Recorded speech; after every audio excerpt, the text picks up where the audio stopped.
Canadian professional football. This portion brought to you by the Canadian Broadcasting Corporation for the best in television sports coverage across Canada every season.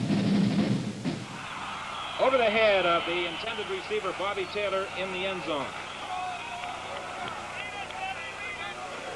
And for the viewers in Eastern Canada who have just joined our telecast, we have 11 minutes and 22 seconds still to play in the first quarter. And all you folks out in Newfoundland who are also enjoying tonight's game from the far west coast, the Toronto Argonauts have been in possession since the opening kickoff, and with Dave Ramey and Bill Simons running, they have a second down and touchdown situation from the 9 of the British Columbia Lions.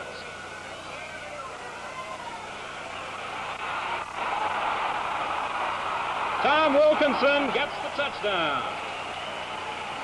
The Toronto Argonauts, with Tom Wilkinson on that keeper, move in front by a score of 6-0. And they use 6 plays to cover 84 yards, and Leo Cahill undoubtedly has to be pleased with the progress of his troops in the early moments of this football game. Coach Jim Champion obviously has told the BC Lions that they must contain Wilkinson on these rollouts, but he got outside. He started to go outside and came back up in the middle for the 6 points, Don. Dave Mann will try the convert. He's been good on 10 of 12 attempts this season. His record now stands at 11 of 13. There's a timeout at the 4-minute mark of the first quarter. The score is the Argonauts 7, the BC Lions nothing.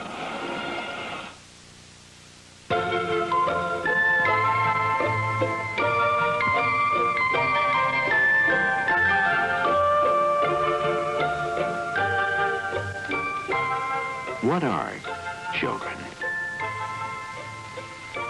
Children are buzzing, shouting bundles of atomic energy. Little creatures who need to run and play. They drive grown-ups mad and get into all sorts of trouble. Then they make up for it by being children. They have an insatiable thirst for fun and learning. At CBC, we make programs especially for children. They're educational and fun. And that's what television is all about.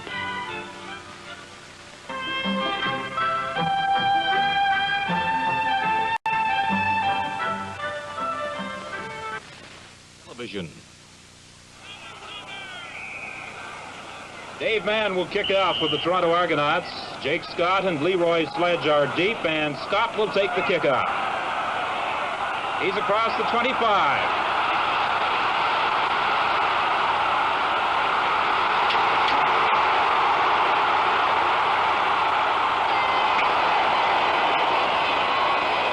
What a kickoff return by Jake Scott. Tackled by Chuck Leibrock and Jim Tomlin.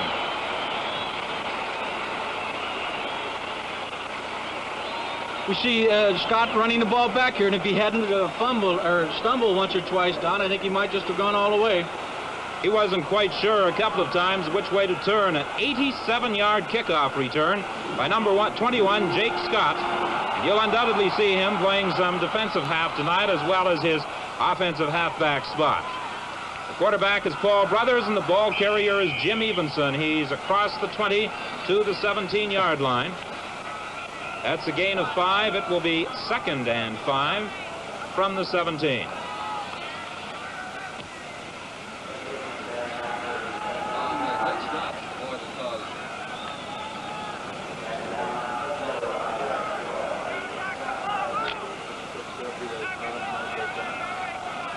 It will be 2nd down and 5 yards to go from the 17 for the BC Lions. Brothers, the quarterback, throwing complete to Jim Young in first down territory at the 7. Ron Arends made the tackle on number 30, Jim Young. And when they played an exhibition game here at Empire Stadium in the month of July, Jim Young had a fantastic evening in catching the football for the BC Lions. He'd like to duplicate that feat tonight in a game that they're playing for keeps.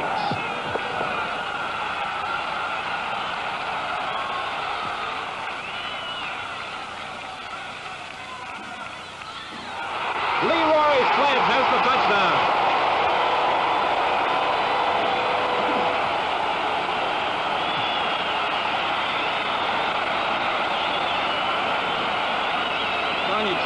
say that touchdown has to be credited partially to Trevor Ekdahl, number 66, the left guard, and Mike St. Louis, the offensive left tackle, as they open up a gigantic hole for Sledge on a straight dive play. Sledge, of course, was the darling of BC fans in 1967. He had problems last year. He was cut from the team at one stage this season and was brought back because of an injury situation. And Jim Champion undoubtedly is mighty pleased he made that move for tonight's ball game. And with Ted Girella adding the convert, the BC Lions and the Toronto Argonauts are all even at 7 points apiece. And we have 9 minutes and 20 seconds remaining to play in the first quarter. Well, if the scoring so early is any indication, Don, we could see a lot tonight. The Lions not known for a great amount of scoring in a game. They've averaged only 13 points this year. The Argonauts, the explosive team, with 30. But, boy, the way they're reeling off points in the early minutes tonight, this could go pretty high here at Empire Stadium. Dave Ramey standing between the goalposts. Flanking him, Jim Tomlin and Jim Thorpe. The kickoff return combination, 3 deep, as Ted Girella prepares to kick off with the BC Lions. It's taken by Jim Thorpe. This little fella's a speedster. He's up to the 35. Jim Young came up to make the tackle. That was a 55-yard kickoff and a 20-yard return by number 20, Jim Thorpe. And the Toronto Argonauts have Paul Markle and Mel Prophet as the ends, Bob Hudspeth and Danny Nicolak are the tackles, Roger Scales and Charlie Bray the guards, Bob Swift is the center. Wilkinson has Bob Taylor, Bill Simons, Dave Ramey, and Jim Thorpe in his backfield. From the 35, it's 1st and 10 for the Toronto Argonauts. Wilkinson, 19, the quarterback. Simons, the ball carrier, crossing the 35, tackled by Dave Toby, the middle linebacker. Gain is held to 1 yard. It was a classic play done by Dave Toby, the middle linebacker. As the offensive guard pulled to lead the play, Dave Toby shot up the hole that he'd vacated and caught the back from behind. It was held him to about a 1 yard gain. 2nd and 9 from the 36. Taylor and Thorpe flank left. Prophet, the tight end, now splits.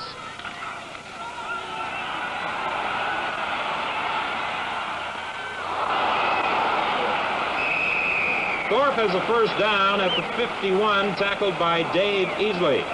Number 45, Dave Ray, was also over. Number 20 is Jim Thorpe. He has a storied name as far as football is concerned, and he's had quite a season thus far for the Toronto Argonauts. Tom Wilkinson showed a very strong arm on that play, Don. This is possibly one of the reasons why Coach Leo Cahill has such confidence in him, and he can trade away a star like Wally Gabler. Thorpe has gone to the bench. Mike Eben has replaced him, and this is their student body movement as far as the backfield action is concerned. That's what Coach Leo Cahill calls it anyway. Dave Ramey is across the midfield stripe, tackled by Ted Girella. Don, when Coach Leo Cahill called that motion where he has 2 people going across his formation, the student body, I wondered what he meant. Apparently, it's an expression from college. When you get so many people out in front of the ball carrier, it looks like the whole student body's leading them. It's pretty good nomenclature, I guess. The moment last night we thought he was kidding, he said, seriously, fellas, I mean it. 2nd and 5 from the BC side of midfield. Toronto Argonauts in possession, and Ray is after Wilkinson, and Wilkinson fired that ball downfield and out of bounds. Dave Toby took a shot at him, and a penalty marker is down. The infraction, rough play against the British Columbia Lions.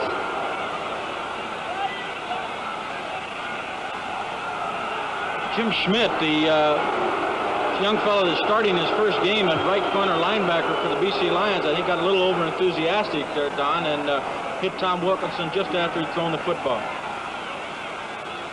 Thus, the 2nd roughing penalty of the game against the British Columbia Lions gives the Toronto Argonauts a first down inside the 40 of the Lions.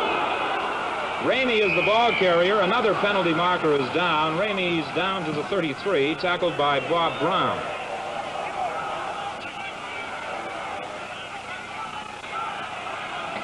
Apparently, it's offside against the Toronto Argonauts, and undoubtedly the BC Lions will accept the penalty, which means that referee Al Drabo will move back to the original line of scrimmage and pace off 5 yards. The first down will be repeated. They'll have 15 yards to go from the 44. 6 minutes and 35 seconds remain to be played in quarter number 1. It's been an exciting ball game thus far. The score is tied. Toronto 7, the BC Lions 7. Bobby Taylor comes out to the left. Bill Simons has the football. He was voted the outstanding player in the Canadian game last year. He can turn it on once he moves around that corner. Fortunately, Ted Girella was there, the last man as far as the Toronto Argonauts were concerned, and he brought him down. I think we should pay special attention to big Charlie Bray, number 57, the right offensive guard of the Toronto Argonauts. He really moves out in front of those ball carriers, and he weighs 272 pounds.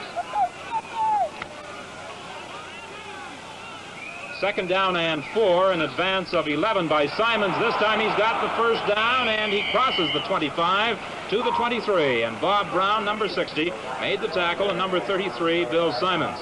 76 is Paul Markle. 20 is Jim Thorpe.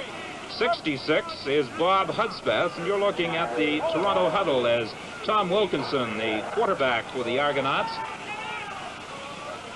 takes a look at the yardage situation and selects a play from this 1st and 10 at the 23. Ramey, the ball carrier. He found the inside running a little tough that time. Number 51, Toby, was there. 61, Heighton, was also in on the stop. Number 52, Wayne Dennis, and number 64, Garrett Hunsberger, all had a hand in bringing down Dave Ramey. And now Jim Thorpe comes out for the Toronto Argonauts, and Mike Eben goes into the ball game.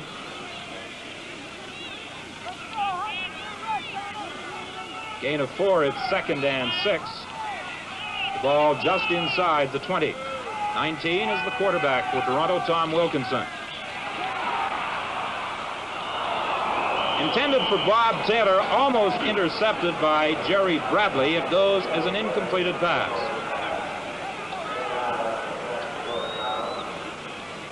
Now the Toronto Argonauts send in their field goal team, and Dave Mann will try for 3. He has just 1 field goal this season, 10 converts and 5 singles entering this ball game for 18 points.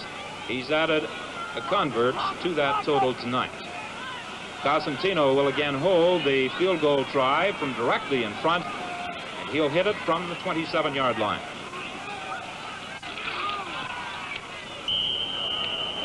It's good. We have a timeout. At the 12-minute mark of the first quarter, the score is the Argos 10, the BC Lions 7. In addition to being a mighty sharp field goal and punter. Well, he's sharper now. We'll get back to Dave in a moment, Don.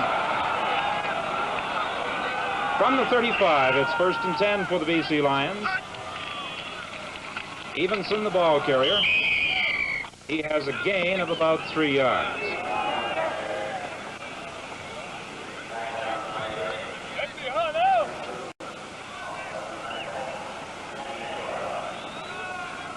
The BC Lions have Lefty Hendrickson and Ted Workington at the end spot. Mike St. Louis and Max Huber are the tackles. Trevor Ekdahl and Ken Sugarman the guards, and Bob Howes is the center. Paul Brothers the quarterback. He has Jim Young and Jake Scott, Leroy Sledge, and Evenson in the backfield with him. He'd like to have them there right now to do some blocking as Dick Aldridge came through to bury him back at the 30-yard line. The BC Lions that time put great pressure on, the Toronto Argonauts put great pressure on Paul Brothers, of the BC Lions, and they did it by firing 2 of their linebackers.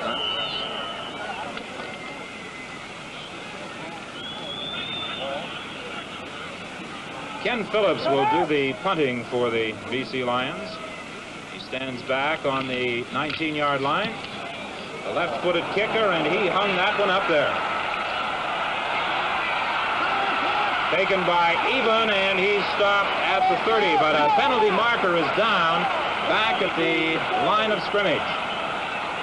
Even, number 32, 6'2", 188 pounds, 45-yard punt and a 2-yard return. Illegal interference against the Toronto Argonauts. The BC Lions will have a first down from the 28. Well, Don Chevrier, what about that word on Dave Mann now? Well, apart from his great style of dress, which we remarked on, Don, he had trouble at the beginning of the season with field goals. In fact, the only one he had before tonight was from 20 yards away. It was like a golf swing, at least my golf swing. He wasn't keeping his head down. Once he mastered that, he's hitting them again, and that 27 he hit was the longest this year for Mann. First and 10 for the BC Lions from the 28. The result of that penalty. Brothers has some running room. He has a first down, tackled by Marv Luster, number 27.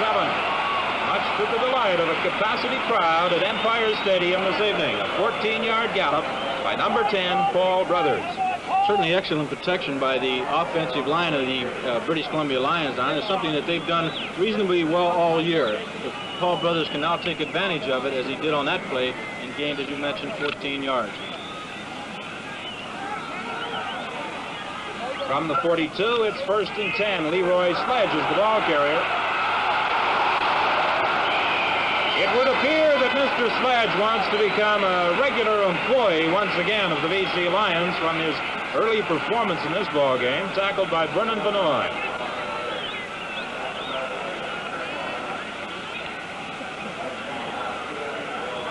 A gain of 7 make it 2nd and 3 for the Lions from their own 49. Scott comes wide to the right. Penalty marker is down. Evenson, the ball carrier, is very close to the first down. He's number 28, tackled by number 70, Mike Bloom.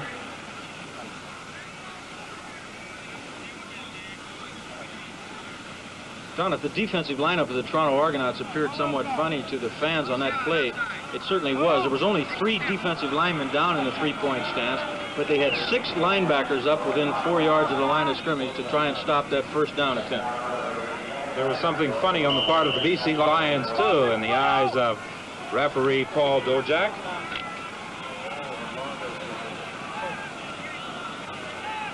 The offside penalty results in a 2nd and 7 play, intercepted by Dick Thornton. He could go all the way. And a high sign from Thornton as he crosses into the end zone, holding the ball high in the air.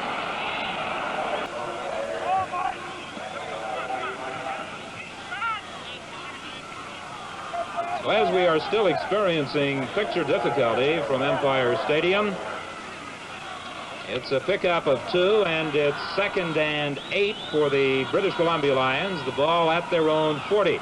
And now coming into the ball game is Bill Lassiter for the Lions.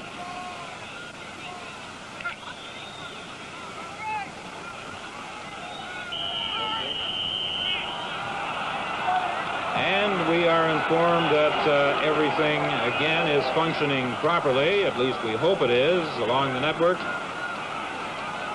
Too long in the huddle has just been charged against the British Columbia Lions. So that will make it 2nd and 13. The ball now back to the 35. The original line of scrimmage following the kickoff was the 38. Ted Workington goes wide to the left. Brothers throws incomplete. It was intended for lefty Hendrickson. Alan Ray Aldridge was in, applying tremendous pressure on quarterback Paul Brothers. Listen, Paul Brothers is going to try to work against this Toronto defense, which plays primarily a man-to-man pass coverage defense, Don, and he's trying to get 2 or 3 people working against individuals on the wide side of the field. But that time, as you say, Alan Ray Aldridge put too great a pressure on him for him to have time to throw the ball. Even and Sternberg are back as the punt return pair, with time running out in this first quarter. Ken Phillips caught another pretty good one. It's taken and fumbled by Even. He managed to recover in time and then is dropped as he dove to the 33.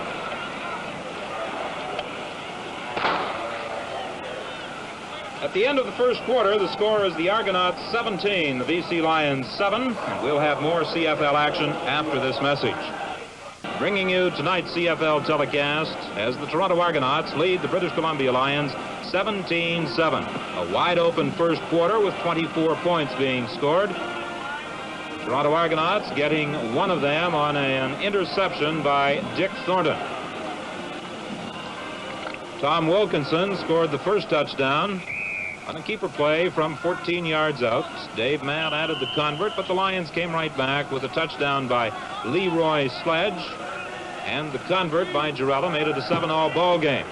Then Dave Mann made it 10-7, and Dick Thornton added the 16th point, and Dave Mann made it 17-7. That's the way things stand as we start quarter number 2 with Wilkinson attempting to pass. He's complete to Dave Ramey. Look out!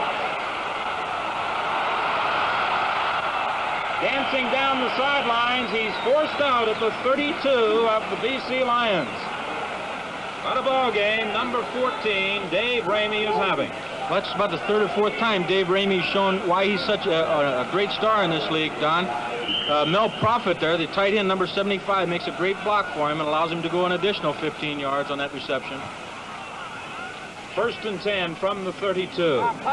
We remind you at halftime, the most interesting interview Frank Rigney conducted yesterday with Dave Ramey.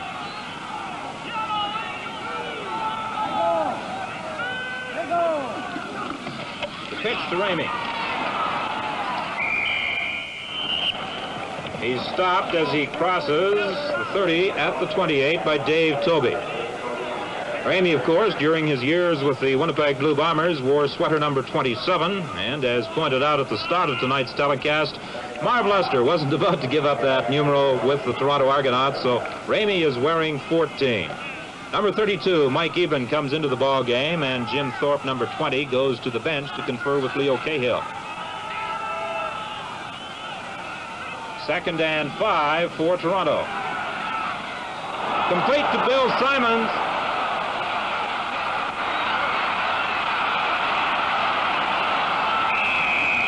He was determined to crack into that end zone. He was stopped about 4 yards short by Dave Easley. This Toronto Football Club uses a variety of offensive formations, Don. They lined up strong left or flex left that time with 3 quick receivers on that side. But they came back and hit Bill Simons on the short side, coming over the middle for a 22-yard gain, a fine reception. Number 20, Jim Thorpe, just streaking into the huddle, replacing Mike Eben, undoubtedly with a word from Coach Leo Cahill to quarterback Tom Wilkinson. From the 4-yard line, it's first and touchdown to go. That student body movement is in effect again, and Dave Ramey has the football. He also has a touchdown. Again, we see Charlie Bray, the offensive right guard, number 57, leading Dave Ramey around the right side. A 76-yard offensive thrust by the Toronto Argonauts in 4 plays. Watch Dave sweeping to the right. Charlie Bray, number 57, right there, leads him into the end zone. Good block by Bray, run by Ramey as the Argonauts used just 4 plays to cover 76 yards. Now Dave Mann will attempt the extra point. It's 23-7 now. Cosentino, number 11, will hold. It is good.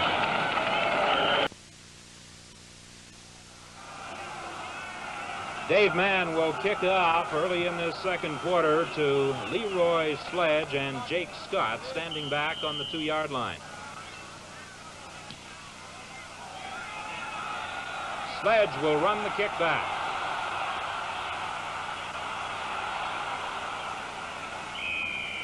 BC Lions will scrimmage the ball, 1st and 10 from the 35. A 60-yard kick and a 30-yard return. Roger Scales making the tackle for the Toronto Argonauts. Number 27, Leroy Sledge. If you've been wondering about the performance of Dave Ramey tonight, He's carried the ball 6 times for 44 yards, and he's caught 2 passes for 63 more. So 107 yards offense for Ramey thus far in the ball game. Brothers through, attempting to hit Jim Young, number 30, incomplete.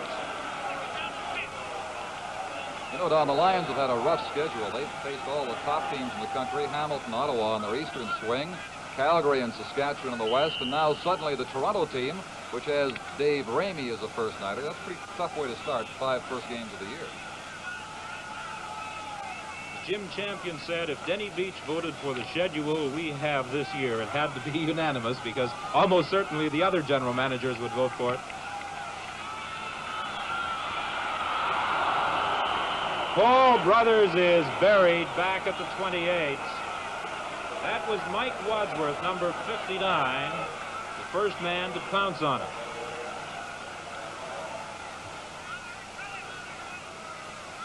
Mike Wadsworth, of course, does a great job here in rushing the passer. Brothers actually had a little time. Let's watch him, number 59. He gets away from Bob Housley, BC center, and gets Paul Brothers for that loss. 3rd and 14, and Ken Phillips is kicking. He's a left-footed kicker. Even takes it at the 35. Crosses the 45 to the 46, tackled there by Bill Lassiter. We saw an example there, Don, of their new rule change and how it affects punt returning, but we'll get back to that in just a moment.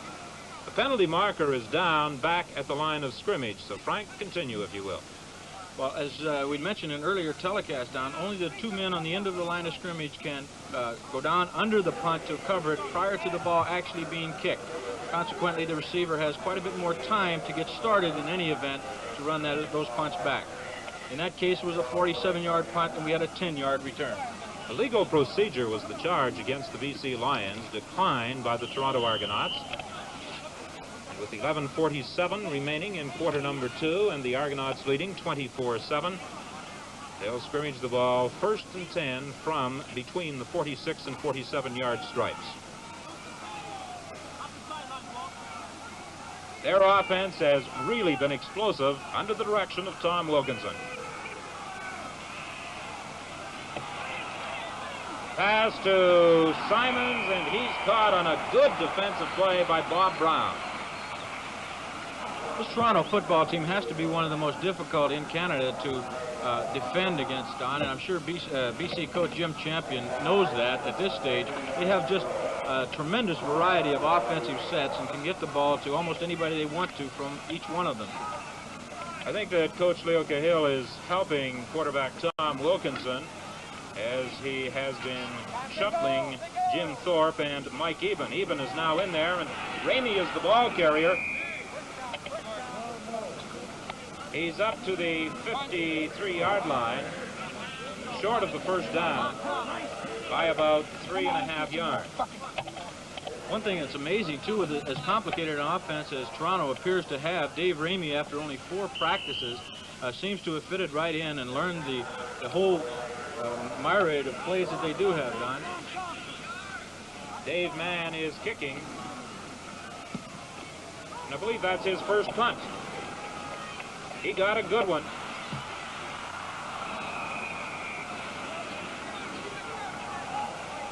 Dave Easley is stopped at the 9-yard line. A 58-yard punt by Dave Mann, and for number 20, Dave Easley, a 7-yard return. Mann, of course, holds the record for the longest punt in the Canadian Football League, 102 yards against the Saskatchewan Roughriders in 1966. This year, he has a 47.9-yard punting average. So from the 9, it's 1st and 10 for the BC Lions. Leroy Sledge fumbles the football. I think Jim Evenson may have recovered, or did he? No, the Toronto Argonauts have got it. Ed Harrington popped it loose. Jim Evenson dove on it, but apparently it squirted away from him, and the Toronto Argonauts take over, 1st and 10 from the 14.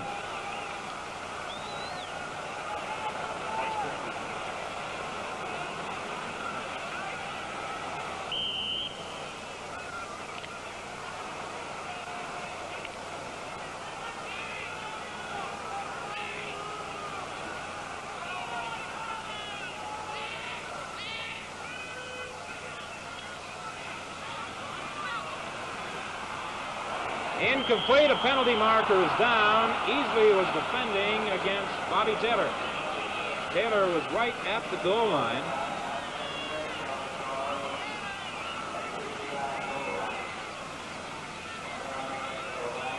I don't think there can be any question about the call on that play. Dave Easley, number 20, grabbed little Bobby Taylor, number 24, the Toronto Argonaut flanker, as he came down and broke over the center of the defensive backfield for BC, and I'm sure it would have been 6 points in any event, so it was actually a good play by Dave Easley. Half the distance to the goal line gives Toronto first and goal to go from the 7. Wilkinson, number 19, the Toronto quarterback. Thorpe and Taylor are the two backs in motion. Simons, the ball carrier, is upended at the 5.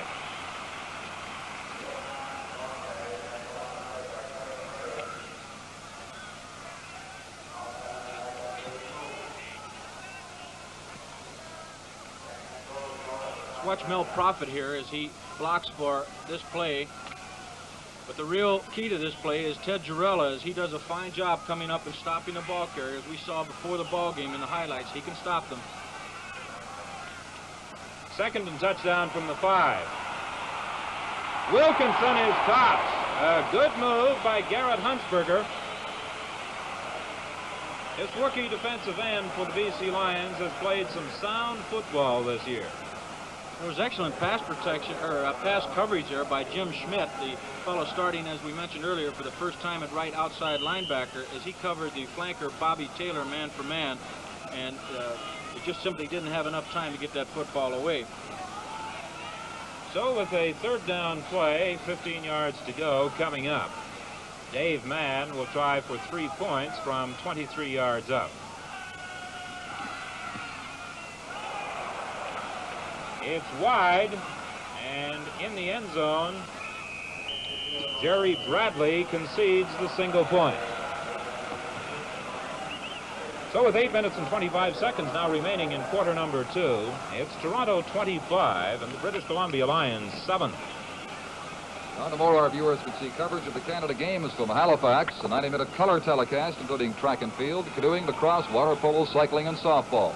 Then right after, the colorful closing ceremonies of the 1969 Canada Games, all on CBC television tomorrow Sunday. With that single point, the BC Lions put the football into play from their own 25, first and 10. Jim Evenson was caught at the 28. Marv Luster came up from his defensive half spot to make the tackle. Vernon Vanoy and Ed Harrington, when they go into that 3-man front, are playing the defensive end spot. Mike Wadsworth is in the middle. Mike Bloom, Dick Aldridge, Alan Ray Aldridge, and Pete Martin are the linebackers. Dick Thornton, Ed Learn, Marv Luster, Ron Arends, and Jim Tomlin are the defensive backs. Second and 7. Brothers is caught for a loss back to the 23. Pete Martin came through and made the tackle, and it will be third down for the BC Lions, 12 yards to go. Quarterback Paul Brothers has to be wondering where they're coming from. Even Marvin Luster, the defensive safety, number 27, came on that play. So they blitzed 7 people, and Brothers had no chance at all to get rid of that football. Phillips is kicking for the BC Lions. Left-footed Hoofer, he gets it away to Mike Eben. Eben is still struggling, but the whistle went with Bill Lassiter making the tackle back at the 45-yard line. Lynn Hendrickson was also downfield. Number 32, Mike Eben, had an 8-yard return on that 48-yard punt. 25-7, the Toronto Argonauts lead the British Columbia Lions. It's first and 10 for the Toronto Argonauts from the 45. We'll be on hand in Edmonton on Wednesday night for the telecast of the Argonaut game with the Eskimos.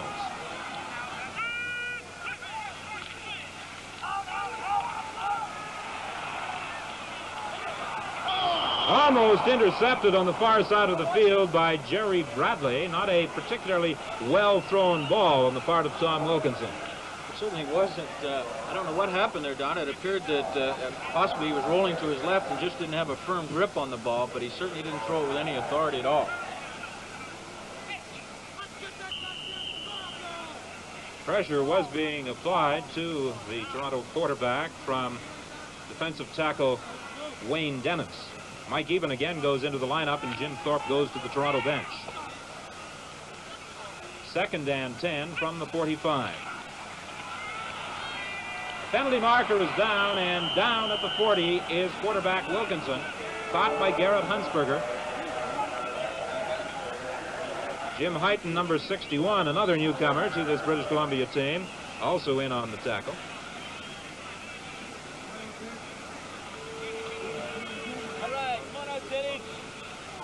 Holding charged against the Toronto Argonauts, and with that successful defensive maneuver by the Lions, they of course declined the penalty. I believe that call was on Danny Nicolak, number 60, Don, and he's one of the old pros of the CFL, being in his 14th season with the Toronto Argonauts. Dave Mann will be kicking to Bill Lassiter and Dave Easley.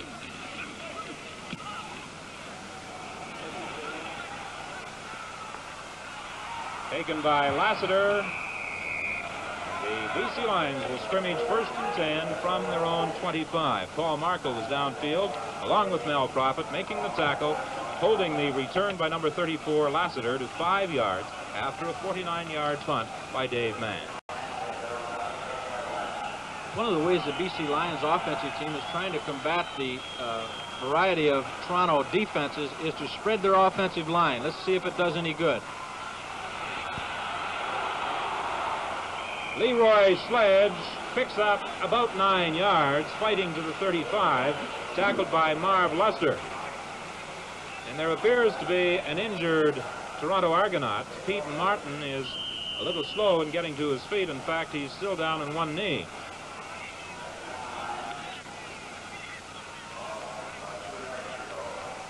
While they attend to Martin, Don, you mentioned earlier how hungry Leroy Leroy Sledge is to make a spot here with the BC Lions. Should he fail, of course, politics are always open to ex-Lion football players. They've got Herb Capozzi, the former GM, Anna Stukas, the former coach, and Emery Barnes, the former lineman, all running next Wednesday in BC's general election. Martin looks all right. He's escorted off the field by trainer Stan Wilson. He was born in all places of Red Wing, Minnesota. I wonder if he's a hockey fan, Frank. Certainly has to be from that area, Don. Tom Wilkinson, the Toronto quarterback, was born in Grade Bull, Wyoming.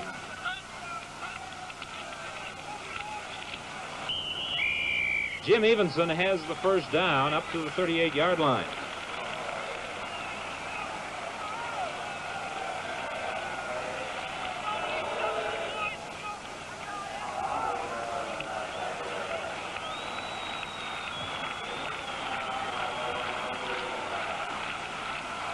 Balasuk has replaced Martin in the defensive alignment for the Toronto Argonauts. Leroy Sledge this time is going nowhere. Ed Harrington just now getting up from making that tackle really closed the hole. And apparently Pete Martin is all right. He's back into the ball game at his corner linebacking spot. 2nd and 11 for the BC Lions from the 37.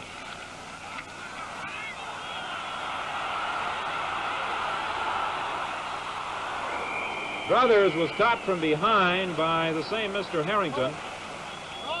He's a fine physical specimen. He works out on the weights almost daily. He's got muscles on top of muscles. He's 6'3", 245 pounds, and has been an outstanding defensive end for these Toronto Argonauts. It's 3rd down and about 2 yards to go, and apparently the British Columbia Lions are going to gamble. 4 minutes and 19 seconds remain to be played in the 2nd quarter. They trail 25-7. This could be an extremely important play. Leroy Sledge dives to the 50 for the first down. Just a great block again by Mike St. Louis, who opened that hole for Leroy Sledge to score BC's only touchdown of this football game. He opened it again, and they got a very crucial first down on that play, Don. From the 50, it's 1st and 10 for the Lions. Jake Scott and Jim Young in the backfield, along with Jim Evenson and Leroy Sledge. The quarterback is Paul Brothers. The ends are Lefty Hendrickson and Ted Workinson.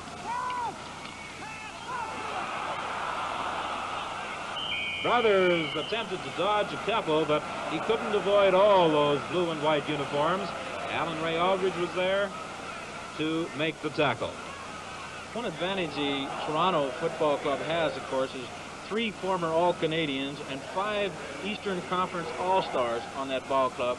And they can play man-to-man coverage, they feel, against any football club in Canada, and consequently fire 6 or 7 people in on that passer as they did that time.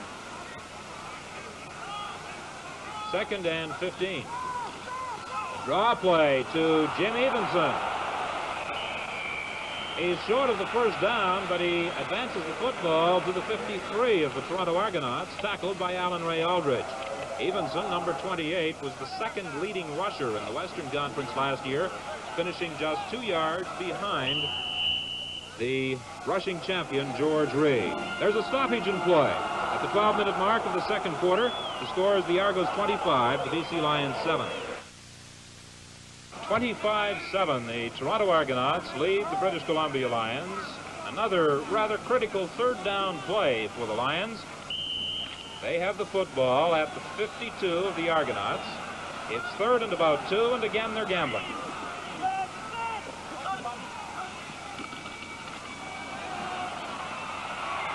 The pass complete to Jim Evenson.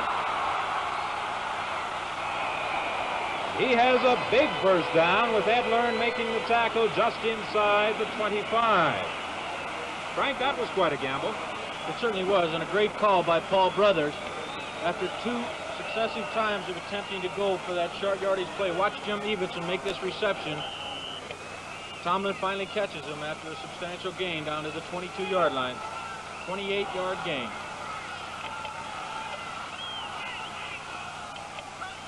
First and 10 for the Lions. A straight ahead play to Jim Evenson. Don, I wonder if all that talk about signing Leroy Keys of Purdue here is making Jim run just a little bit harder tonight. Well, there has been considerable speculation here on the West Coast about the possibility of the Purdue star joining the British Columbia Lions. Rumors that he would be offered a contract in the neighborhood of $175,000, which would include shares in various stocks.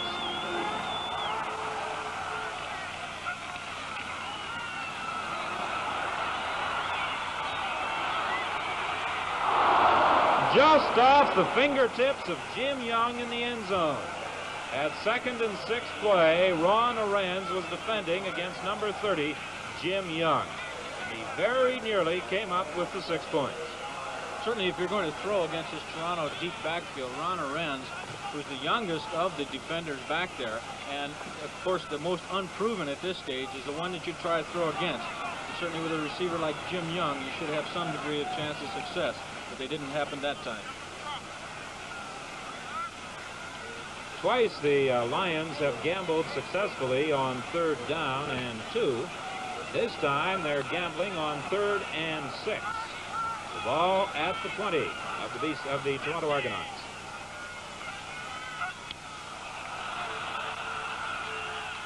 The pass complete to Jim Young.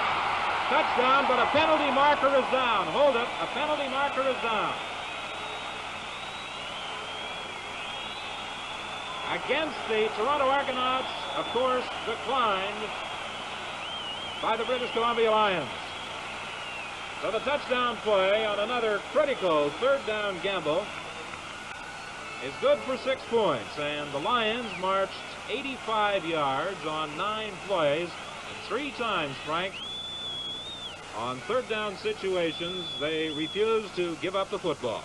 Brothers seem to have found an area in that Argo defense to hit that outside flat. He hit Evanson one time and then Young this time for the touchdown. And with Ted Girella adding the convert, it's now 25-14. The Toronto Argonauts leading the British Columbia Lions. And both teams have put together some rather sustained drives. The Argonauts in the first quarter and the BC Lions here in the second quarter.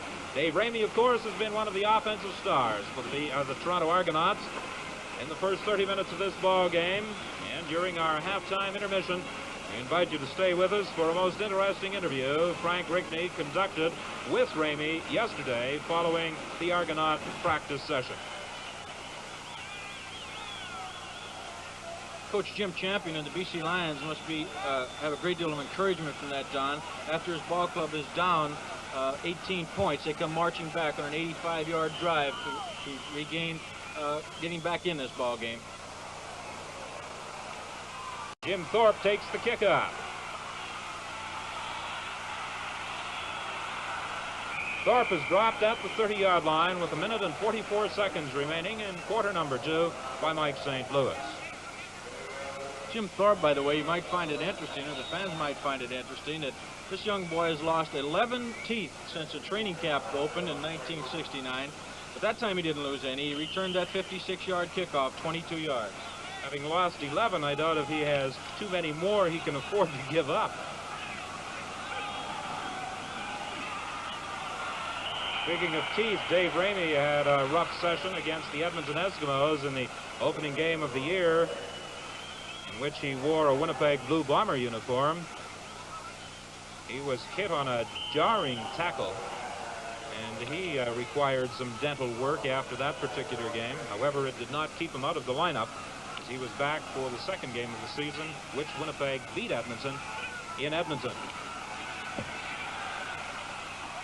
A good catch by Mel Prophet.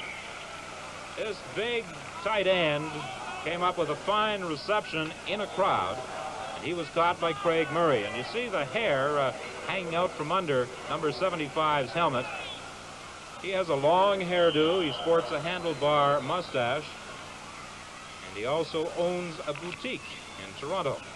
He also does some writing. He's done some traveling, and I understand he'd like to do some broadcasting. He's a rather versatile individual. Dave Ramey on a draw play. He got one good block. And then he's finally caught on the far side of the field. The ball is fumbled. Who's got it?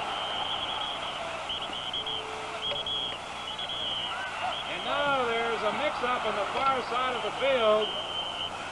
That took place right at the BC Lion bench, and what a struggle is going on over there. Something of an ugly incident as players are swinging, and they're in that crowd. Our spotter, Mo Simovich, has the glasses trained on that area. One thing, Don, that I've always learned in a situation like that, and all ball players should learn, is keep that helmet on in a crowd.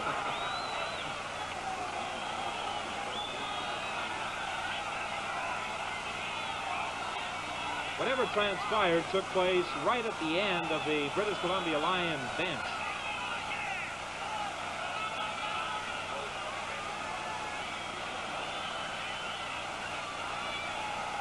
Both of these teams, of course, have a reputation for being rather aggressive, or at least having a number of individuals on their ball club that are aggressive, and they sure showed signs of it at that stage.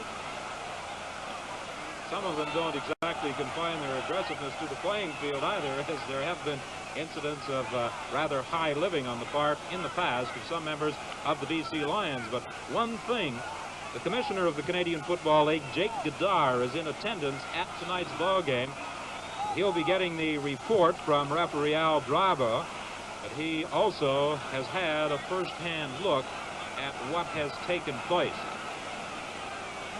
45 seconds remain to be played. The ball in possession of the British Columbia Lions. We're attempting to determine which players, if any, have been ejected from the football game.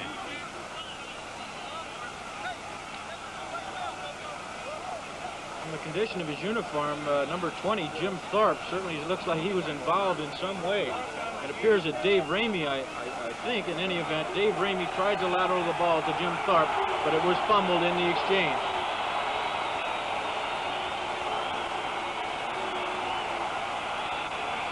Bill Simons may also be out of this ball game.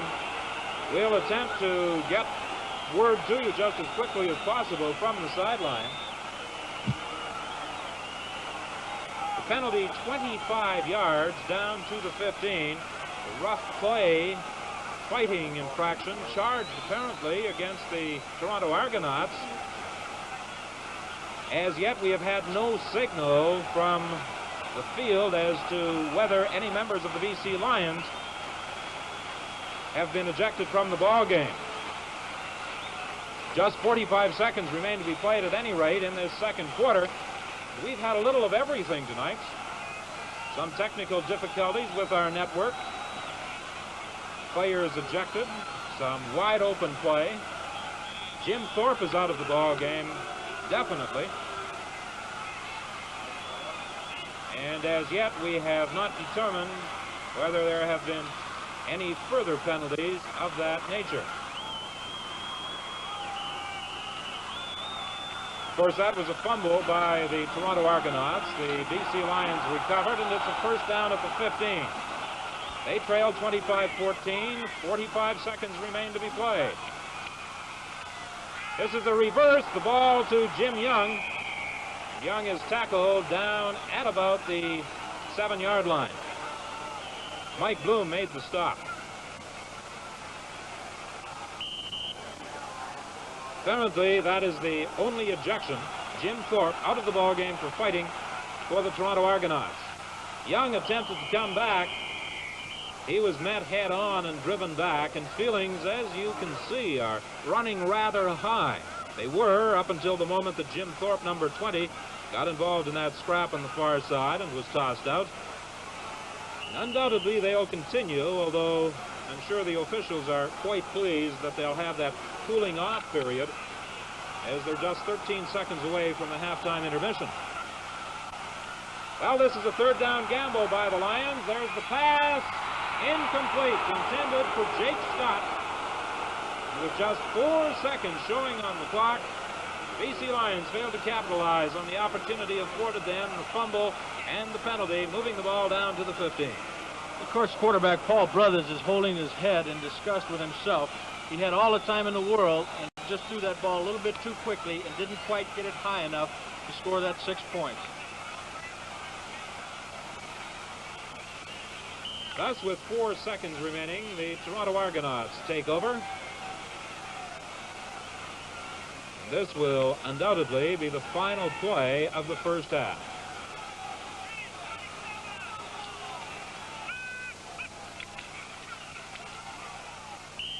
Wilkinson keeps. There's the gun. And at the end of the first half, the score is the Argonauts 25, the BC Lions 14. We'll be back with our halftime show after this message.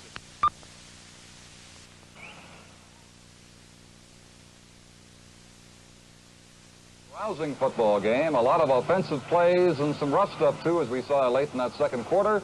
The Argonauts have the lead over the Lions, but the BC team with a lot of fight showed they might come back in the second half. They certainly have to have a win here before the home crowd, an almost capacity crowd at Empire Stadium.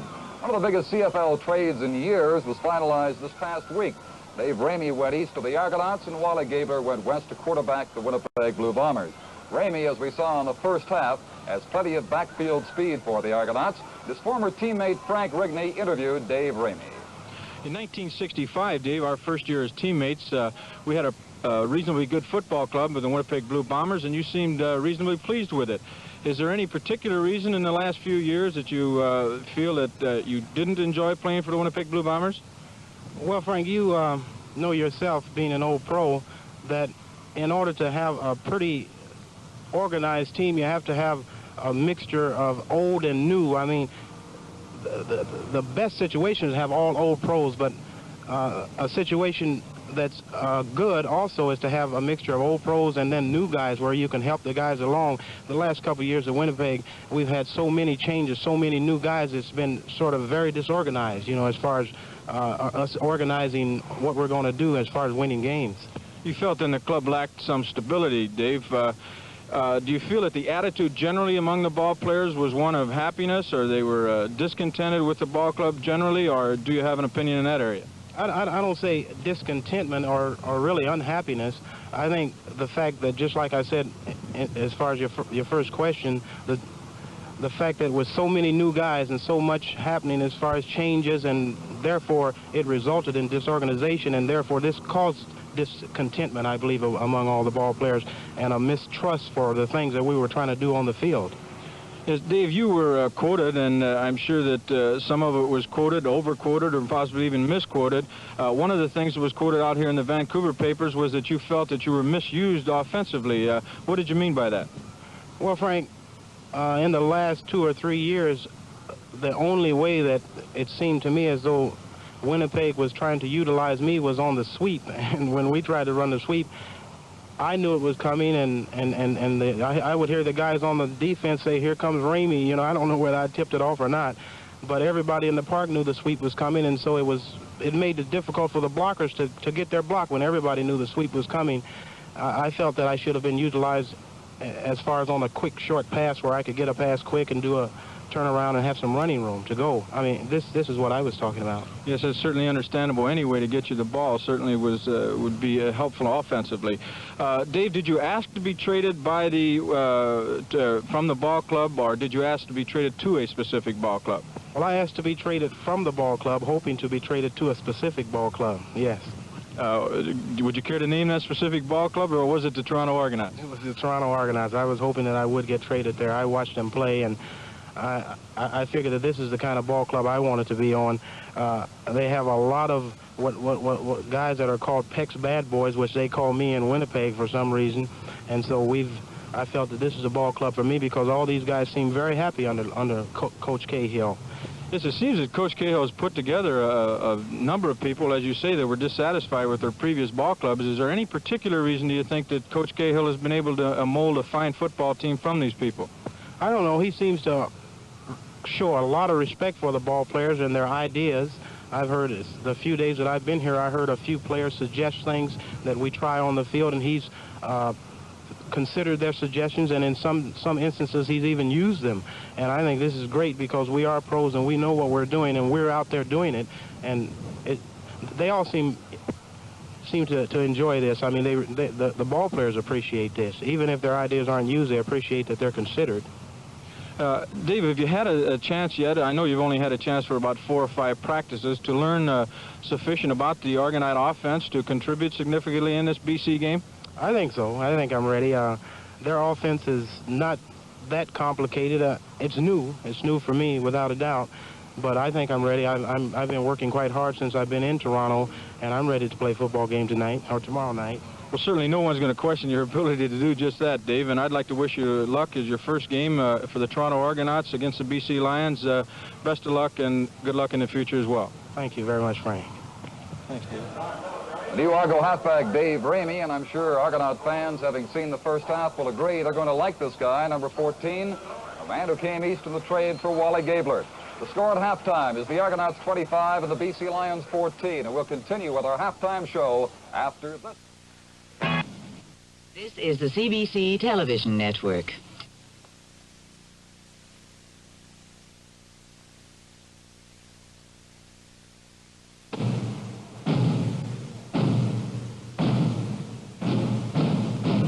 Canadian professional football. This portion brought to you by Canadian Pacific.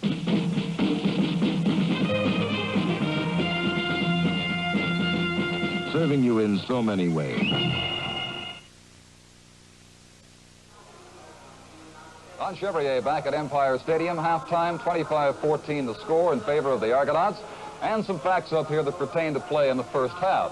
The Argonauts, normally a team that'll throw 60 or 70% of the time, had a better balance between rushing and passing in this game. Their first down's 12 against 6 for BC. They rushed for 100 yards. They passed for 113. The Lions 61 yards along the ground and 57 passing. But that better balance on running and passing likely accountable because of Dave Ramey's presence in the lineup tonight. Ramey took the first few sweeps and led the Argonauts down for their first TD, as we'll see in the highlights later on. Only 7 of 12, the completions for Wilkinson. That's a high percentage, but you see by only 12 attempts, the Argonauts not throwing as much. The Lions staying on the ground pretty much too. Paul Brothers good on 3 of 8 pass attempts. One interception for the touchdown, of course, by Dick Thornton, covering 45 yards. In punting, they're about even. Dave Mann, 48 for the Argonauts, and Ken Phillips for the BC Lions, 46 and 3 attempts. The penalties, the game got a little rough later on in that half. 30 yards against Toronto, Jim Thorpe tossed out, and 40 yards in penalties against the British Columbia Lions. Dave Ramey individually had a big first half. Ramey rushed for 55 yards and 8 carries. He caught 2 passes for 63 as the Argonauts have the halftime lead. The score, Toronto 25 and the BC Lions 14. And we'll continue with our halftime show after this message. Frank Rigney, even though we lost a pitcher for a little while, I'm sure the fans realize that we've had a lot of scoring in this game, and you must have had a difficult job picking out the highlights to show. Certainly did, Don, and there's quite a few highlights, which we're going to see in just a moment, and quite a few different people participating in them, including, of course, Dave Ramey. Yes, Ramey got it off to a fast start. He swept twice from inside the 25, got the Argonauts downfield, where Tom Wilkinson finally capped their first scoring drive of tonight's football game. And right off the start, with Ramey in there, you knew the Argonauts were going to be a tough team to handle. Here's Wilkinson scoring that first touchdown you referred to, Don, a 14-yard scamper as he cut back and went up the middle of the defensive BC Lions. Now we see BC returning the kickoff. Jake Scott, their flanker, an outstanding college football player last year in the United States, and he returns this for 87 yards down to the 22-yard line. And this leads up to the British Columbia's first touchdown of this ball game. Here we see that touchdown scored by Leroy Sledge on a 6-yard plunge behind big Mike Lewis, number 67. And here we see the fellow we've been referring to all evening, Dave Ramey, on one of the exciting plays that he gave us during the first half, this one being a pass reception as he catches it out in the flat and goes for about 37 yards on this play. Here we see Dave getting his first touchdown as a Toronto Argonaut on a 4-yard run. And of course, the Toronto Argonaut fans are looking for many more from him. By the way, on the play that led down to this point, the 5-yard line, Ramey threw a fantastic block for Bill Simons. He can block as well. Yes, he can do it all. No question about that, Don. And one of the fellows that the BC Lions count on a great deal in every football game is Jim Evenson, their fullback.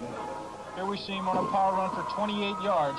As we mentioned earlier in the telecast, he lost out to George Reed. I'm sorry, in a pass reception rather than a run, but he shows his running ability there after catching that ball. Now we see the all Mr. Everything for the BC Lions, Jim Young, as quarterback Paul Brothers rolls out and hits Jim Young for a 20-yard touchdown pass.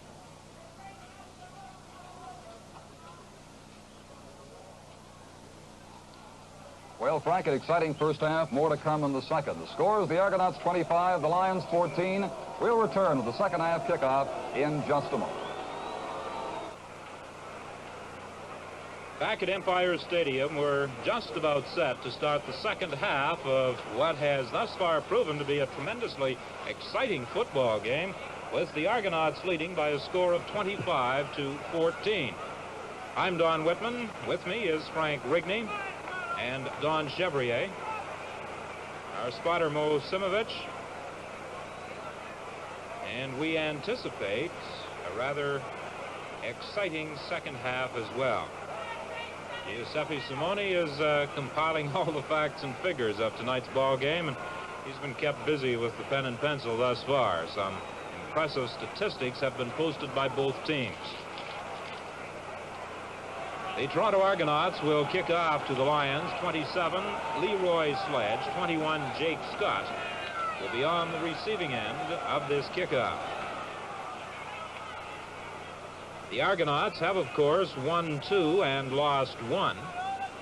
They defeated Montreal and Winnipeg losing to Hamilton, while the British Columbia Lions have yet to win a ball game. They lost their season opener here at home to the Calgary Stampeders. Then they were beaten by the Saskatchewan Roughriders. They went east and lost to the Ottawa Roughriders and the Hamilton Tiger Cats. The second half is underway. Leroy Sledge takes the kickoff.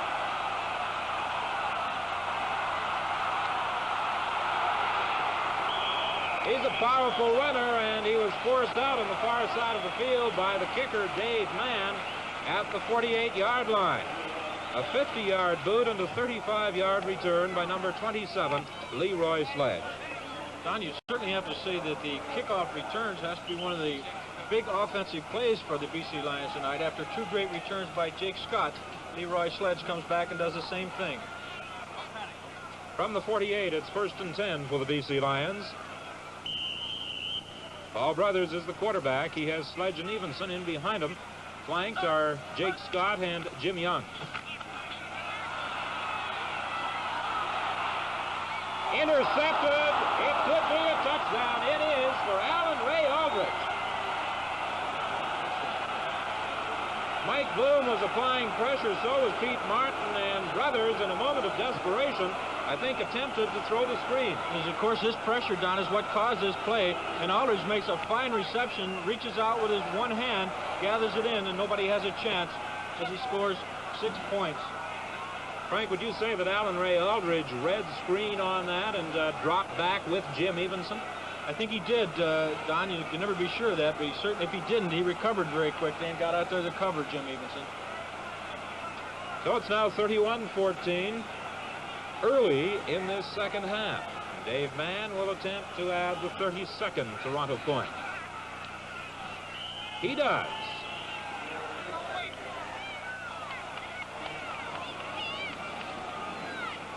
This is really discouraging for the BC Lion Football Club. They've had 2 passes intercepted and run back for touchdowns. That one by Alan Ray Aldridge, and the first one by Dick Thornton, run back 45 yards. By the way, the fans across Canada might be interested in knowing that Dick Thornton is going to be off in the Orient over the winter this year, publicizing Expo 1970.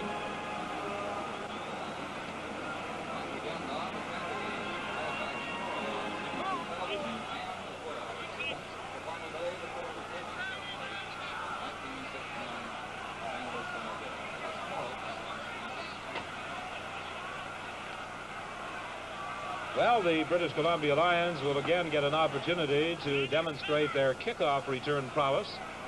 Dave Mann will boot for the Argonauts, and Leroy Sledge and Jake Scott are deep.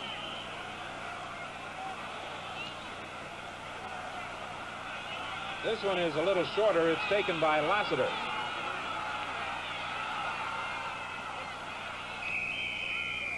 He is dropped at the 29. Jim Henderson was the first man to make contact. 48-yard kickoff, a 12-yard return.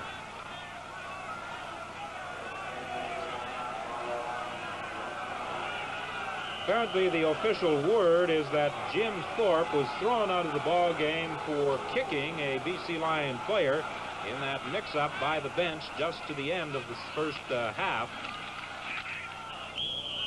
Jim Evenson was the ball carrier, tackled by Vernon Vanoy.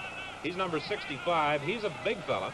He stands 6'8" and weighs 280 pounds, and he comes from Kansas. And with Jim Thorpe going to the bench, Bob Morgan comes in. Morgan apparently was the designated import for the Argonauts tonight. A gain of about 3. It will be 2nd and 7 for the BC Lions. Jake Scott comes to the left. Hendrickson is the split end right. The pass is knocked down by Vanoy. Standing 6'8" and with about another 3-foot reach. Paul Brothers had to get that ball a long way up there to prevent this big fella, number 65, from batting it away. Don, he was the number 2 draft choice of the NFL's New York Giants, and the big complaint against him so far is, and he's only a rookie, he's not quite mean enough. That comes with pro experience. So it's 3rd down for the BC Lions. And the kick by Mr. Phillips is taken by Mike Even back at the 32. He's forced out at that BC bench by Max Hubert. Don, I don't know, referring to Vinoy again, the 6'8", 280-pound defensive end. He may not be mean enough, but certainly as a former offensive tackle, I wouldn't even want him lining up across from me. 32-14 is the advantage the Argonauts enjoy over the Lions. From the 43, it's 1st and 10.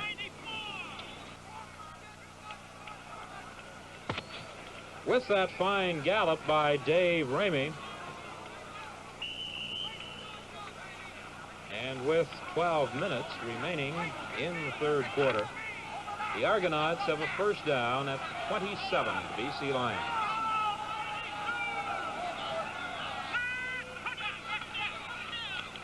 Simons may throw. Short of Bobby Taylor, the intended receiver. It will be 2nd and 10 from the 27. Frank, I don't know what it is, but every time Simons goes wide at a sweep, he makes that motion as though he's going to throw. That time he did, but he makes the fake other times, too. Yes, I think he's working on his timing. As you mentioned earlier, Don, he's got some new people in that offensive line. And just by making that move, it gives him a little more time to get behind his blockers and use them.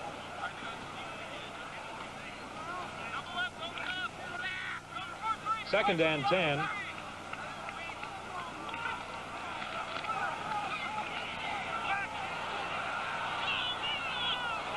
Good catch. At the 5-yard line, Bill Simons grabbed that one in front of 3 defenders. And it's a 24-yard gain. When things go well, they certainly go well. I think that was almost a broken play as Bill Simons and Paul Marco are in the same area. He gets the ball to his receiver, Simons, and he's get down to the 2-yard line. First and touchdown for the Toronto Argonauts. They have been a potent scoring machine in this game. They've had 2 defensive touchdowns, one by Thornton, the other by Aldridge, both on pass interceptions.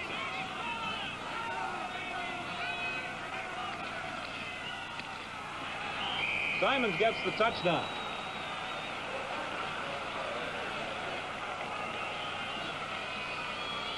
He goes in there behind, again, Charlie Bray and Big Bob Swift, number 53, a former BC Lion, a former fullback, and a former offensive guard, now playing center for the Toronto Argonauts. Doing a most creditable job at that center position for the Argonauts.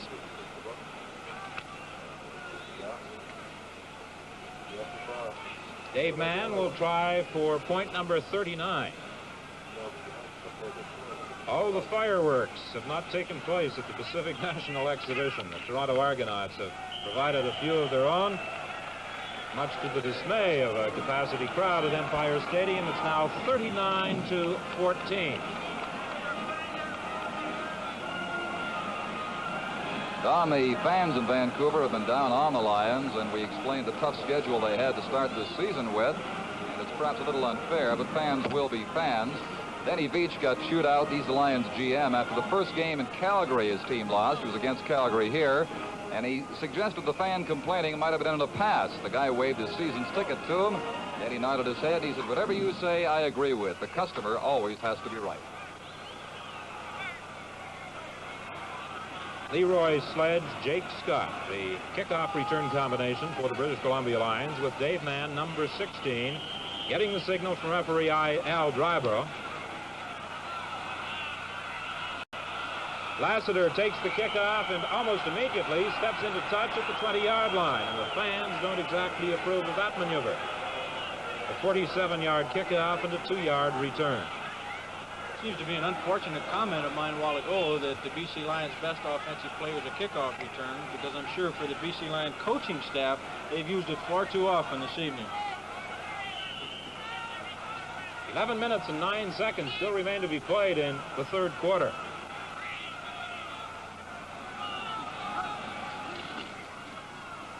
Evenson is met almost at the line of scrimmage by Alan Ray Aldridge. Defensively, the Toronto Argonauts of Vinoy, Wadsworth, and Harrington as their front 3.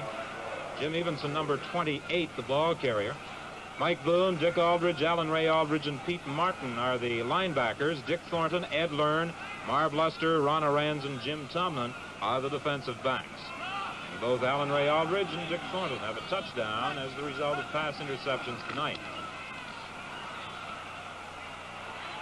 Over the head of Jake Scott, he was being defended by Thornton and Ed Learn.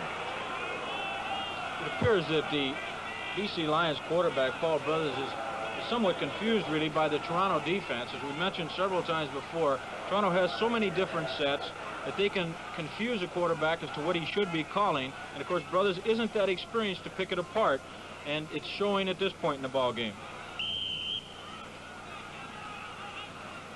Jerry Sternberg and Mike Even, the punt return pair for the Toronto Argonauts.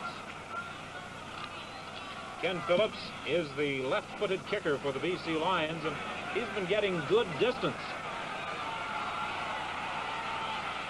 Even squirmed but found no room to run, and he was stopped almost on the spot at the 37. A 53-yard kick, just a 3-yard return. Don, the Lions have two quarterbacks, Paul Brothers and Pete Oler. On Monday, they had a third for a while. Merlin Briscoe from the Denver Broncos came in, asked permission to see his ailing mother in Nebraska, and they next heard of him in Buffalo, where he'd signed with the Buffalo Bills. Next time a Lion asks for leave, they'll think twice. Would you say he shuffled off to Buffalo?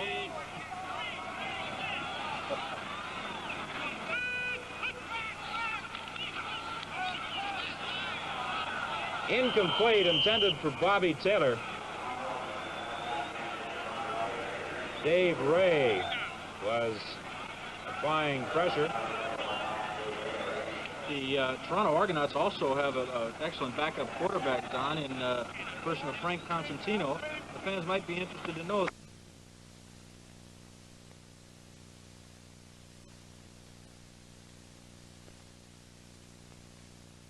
Dick Thornton have a touchdown as the result of pass interceptions tonight.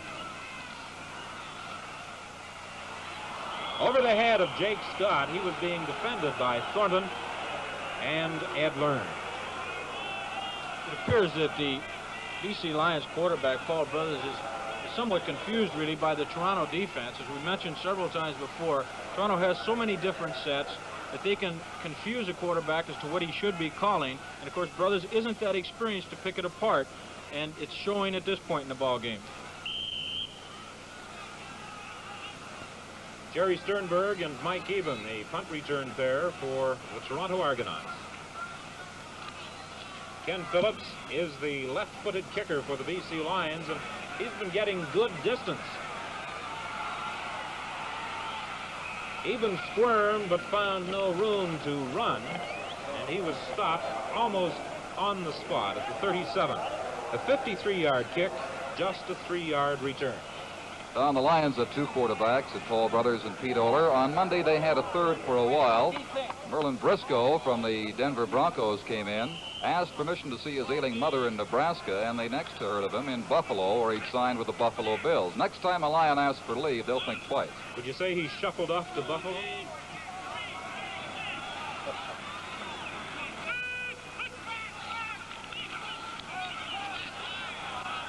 Incomplete, intended for Bobby Taylor. Dave Ray was applying pressure. The Toronto Argonauts also have an excellent backup quarterback, Don, in the person of Frank Constantino. The fans might be interested to know that Frank is authoring a thesis on the Canadian Football League, which will be published this October. Limping to the bench for the Toronto Argonauts is Chuck Liebrock. His spot has been taken at the guard position by Charlie Bray, number 57. Second and 10. Swing pass to Ramey. He couldn't hang on. Ted Girella was running over with Ramey, and Ramey bobbled that ball momentarily, as you saw. Just wondering if Dave saw the highlights of Ted Girella hitting Christian, the offensive back of the Hamilton Tiger Cats. Lassiter and Easley. preparing to receive this Dave Mann punt.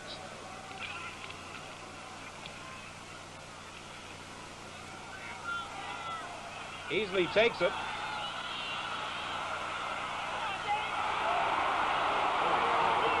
He almost went all the way. Only Mel Prophet, who hauled the feet out from under him, prevented what could have been a spectacular punt return. Watch number 64, Garrett Huntsberger, as he pulls up the tight end Mel Prophet, number 75. Prophet finally gets down to make the stop, but a tremendous return, 26 yards.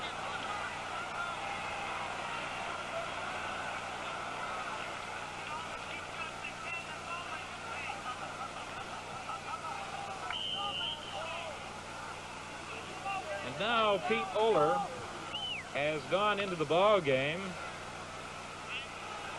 to replace Paul Brothers as quarterback of the British Columbia Lions.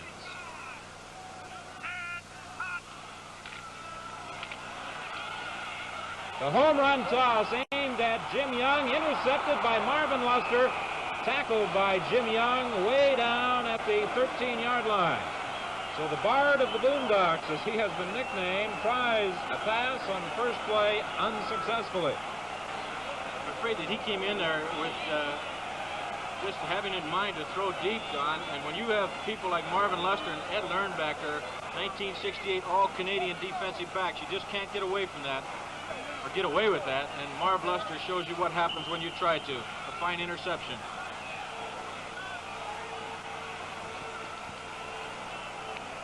Because of his proclivity to poetry writing, Denny Boyd of the Vancouver Sun nicknamed Pete Oler the Bard of the Boondocks. He may have a few poems to write about that particular play, but in the meantime, it's Bill Simons, the ball carrier, stopped by Dave Tobey.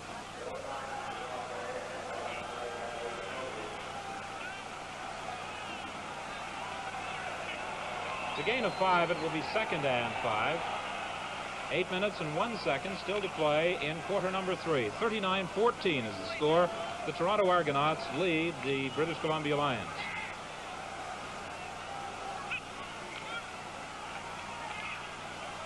Pass to Bobby Taylor. Taylor almost immediately stepped into touch. He was given a little shove by Craig Murray. That shot of Bobby Taylor, the hair down behind the helmet there, reminds us that Phyllis Diller is appearing at the Cave here in Vancouver, Don. Have you caught her act yet? No, not yet.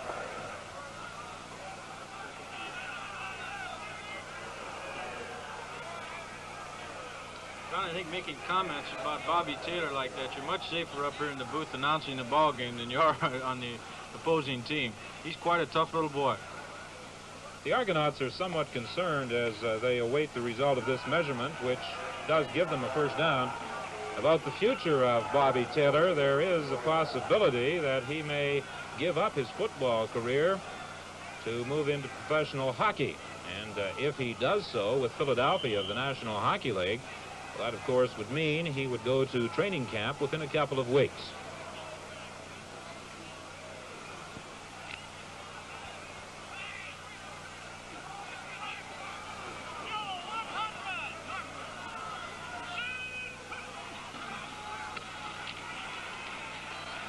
Ramey attempted to pick his way through that defensive line of the British Columbia Lions. He was unsuccessful on this particular occasion. We'll see Paul Marco here, number 76, attempt to make a block for Dave Ramey to spring him loose. We see Wayne Dennis, number 52, do an excellent job defensively as he stops Dave for only a 2-yard gain.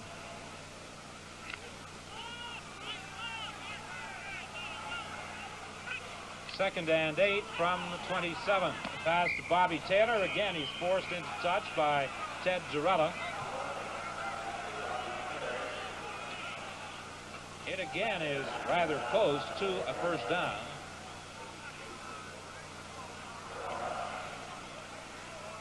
And speaking to the Toronto coaches about the receivers, they felt that Mel Prophet gave them excellent sharp receiving. Jim Thorpe gave them the deep threat that they needed, somewhat like Vic Washington of the Ottawa Rough Riders. And little Bobby Taylor, who just received that one, can do it all. The short ones, the long ones, or anywhere in between. It's about a yard short of the first down, and the fans, of course, respond. However, with the crowd in the field and the referees having to look from one side to the other, it does pose quite a problem, and they should not at all be faulted for calling for the measurement. Well, this year, of course, Don, they indicate which team asked for the measurement. In this case, it was the Argonauts, and so they got a little extra rise from the crowd.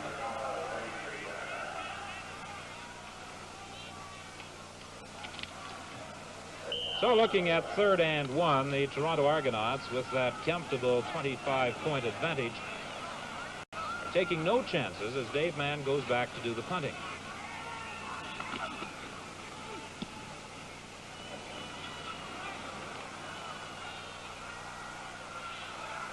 Dave Easley grabbed it, and almost immediately Markle and Prophet were down to make the tackle.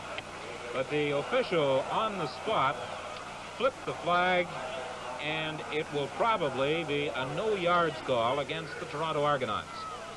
A 39-yard kick, a 2-yard return. I believe it was a call against Mel Prophet, number 75. He was a little bit overly enthusiastic, and the ball came back a bit his way, and I think he was about 3 yards from the receiver, which, of course, causes a no-yard penalty. From the 49, it's 1st and 10 for the BC Lions, and Paul Brothers is back at quarterback.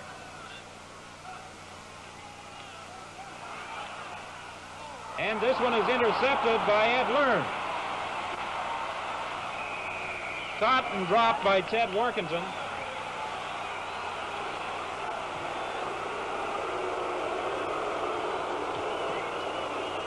I don't think we need to tell you, if you have the volume on your television set turned up, that the fans at Empire Stadium are not pleased with the performance they're watching tonight. First, Pete Oler throws an interception to Marvin Luster, and now Paul Brothers flips one into the arms of Ed Learn. That's the 4th interception by the Toronto Argonauts tonight. From the 52, it's 1st and 10 Toronto. Dave Ramey, the ball carrier. He stumbled at about the 42 and drove down to the 38. Dave Easley made the tackle. Again, Charlie Bray, number 57, the right guard, and the veteran Danny Nicolak, number 60, open a big hole for Dave, and of course he knows what to do with it once he gets in that secondary. So from the 38, it's 1st and 10 for the Toronto Argonauts. Oh, Bill Simons knows what to do with it. All the way to the 12-yard stripe with Dave Easley making the tackle. I'm sure Jim Heighton is feeling right now that it's so close yet so far away. He almost had Simons at the line of scrimmage, but he misses him, and Simons rolls up the middle for a 26-yard gain before he's stopped by Easley. Toronto from the 12-yard stripe, 1st and 10.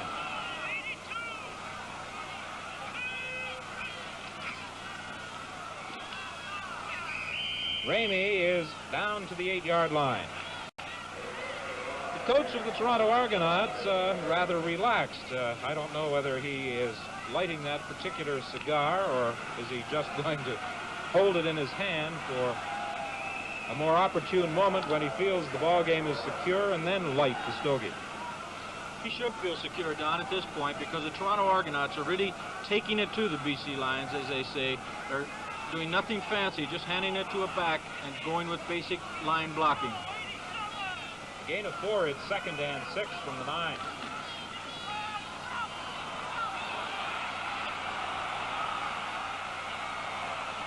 Through the end zone, although Mel Prophet was the intended receiver, number 75.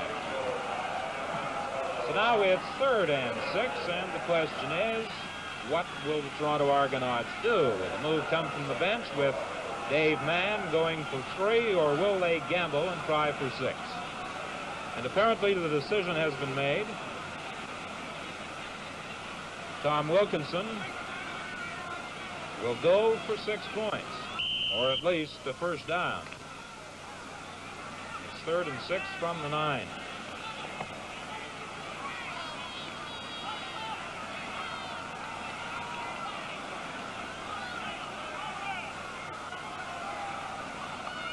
Well, if you were quarterbacking, what play would you call? Penalty marker is thrown. And trapped for the loss. Jim Hyten gets through to Wilkinson, but a penalty marker is down.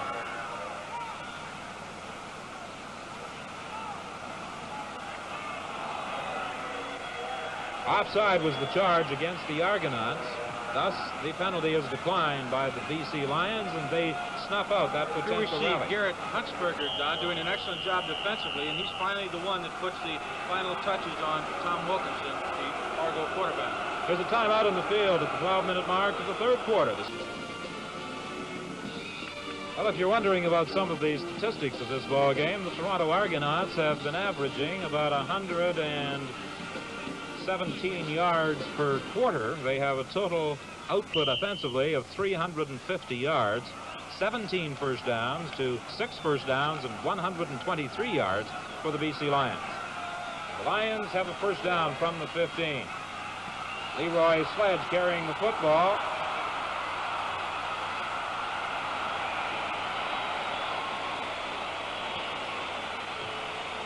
A good run back by Sledge up to the 33-yard line, tackled there by Dick Thornton. One of the few bright lights in the BC, from the BC's point of view, Leroy Sledge this evening.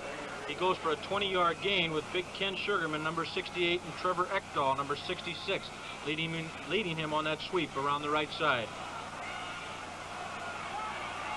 Jake Scott, number 21, comes out to the left. 1st and 10 for the BC Lions. The swing pass to Leroy Sledge. He's a tough man to bring down. Tackled by Dick Thornton on the far side of the field. That's another first down. You know, Don, perhaps it's a good thing that Ramey wears 14, not 27. You've got 27 Sledge in Vancouver, 27 Washington and Ottawa, another 27 in Ramey, and you'd have defensive players as coach cases all over the league.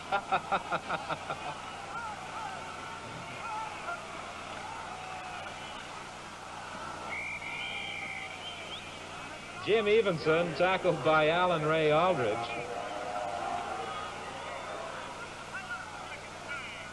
We asked Dick Thornton earlier today, Don, what he attributed the Toronto cohesiveness to is they have a lot of cast-offs from other ball clubs. And his comment was that Coach Leo Cahill just seemed to be able to mold the ball club, treat them all like men, and be concerned mainly with their performance on the field. 2nd and 9 from the 46 for the BC Lions. The pass complete to Jake Scott. He has a first down. There's a penalty marker back at the line of scrimmage. Dick Thornton made the tackle.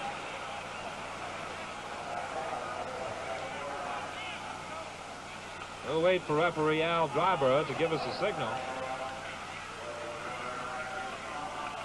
First down signals the referee.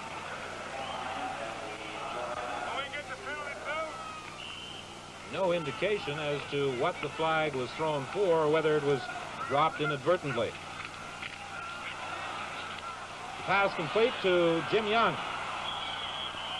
He is forced out in front of the BC bench by Jim Tomlin.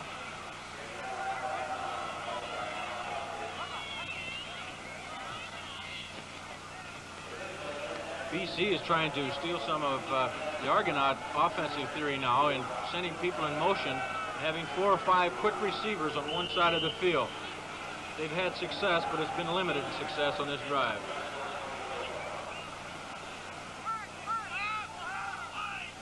Second and a couple from the 44-yard line.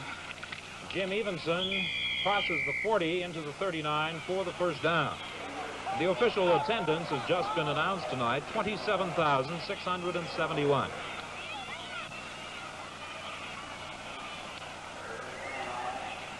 So it's 1st and 10 for the BC Lions. Paul Brothers, number 10, the quarterback. He has had 3 of his passes picked off. 2 of them have been returned for touchdowns. Pete Oler, in for just 1 play, had his only pass attempt intercepted.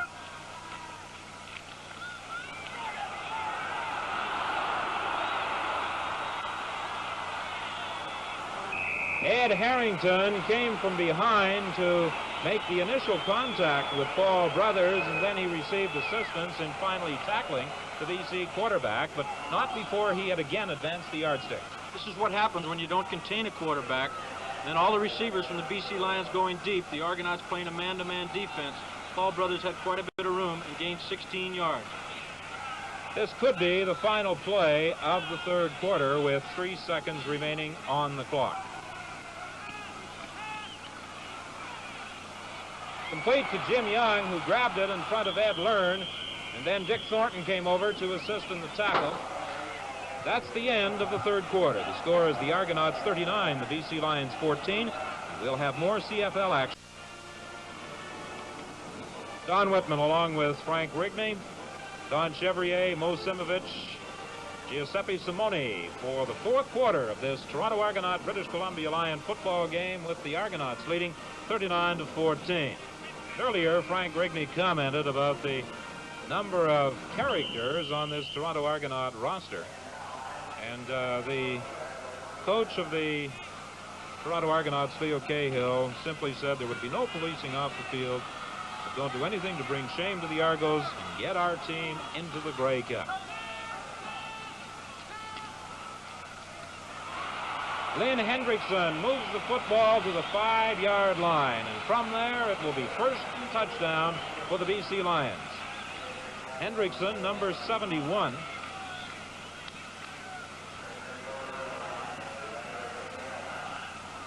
This year, Hendrickson has caught 16 passes for 2 touchdowns, and he's number 3 on the pass receiving list in the West.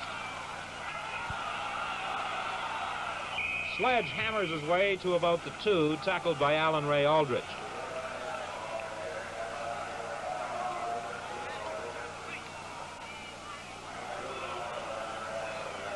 Number 70, Mike Bloom, just getting to his feet, and number 64, Paul Balasuk, coming into the picture. He's replacing number 31, Dick Aldridge, at a linebacking spot.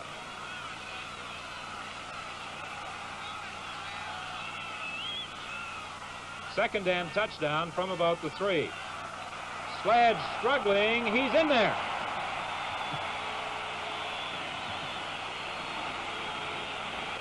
$27,000 fans have not had too much to cheer about tonight. But the BC Lions add their 20th points with Leroy Sledge into the end zone for the major score. Commented several times on that exact play, Don, about the blocking of Mike St. Louis, number 67, and Trevor Ekdahl, number 66. But I think the big factor in that play was Leroy Sledge's determination to get into that end zone, and he certainly did it. It was quite an effort. Girella misses on his extra point attempt. So the score remains the Toronto Argonauts 39 and the British Columbia Lions 20. Don, you see how tall those goalposts are as the camera just leaves them now. They were increased in height for the benefit of Ted Girella. The Lions thought the officials weren't really giving him his due, because sometimes he would kick so high they couldn't judge if it was through or not. Well, that time they'd have to widen the post for Ted to get the convert. In the pregame warm-up, we might also point out that Ted Girella was attempting field goals from 65 yards out. And I believe the coach of the BC Lions, Jim Champion, was quoted earlier this year as commenting that sometime or other he would give Girella an opportunity to try one from that far. And if there is a wind to the advantage of Ted Girella, I'm sure that sometime in the season you might see an exceptionally long field goal try. His kickoff goes to Ramey, who fumbles it in the end zone.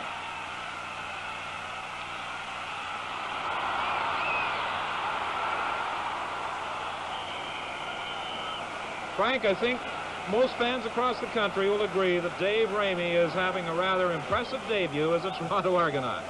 He certainly is. Wally Gabler is going to have to play tremendously for Winnipeg for this trade to look good from their point of view. Dave takes off up the middle, and if he could have just gotten one more step on Girella, I'm sure that he'd gone all the way. A 67-yard kickoff and a 48-yard return. Toronto first and 10, the ball at the Argonaut 46.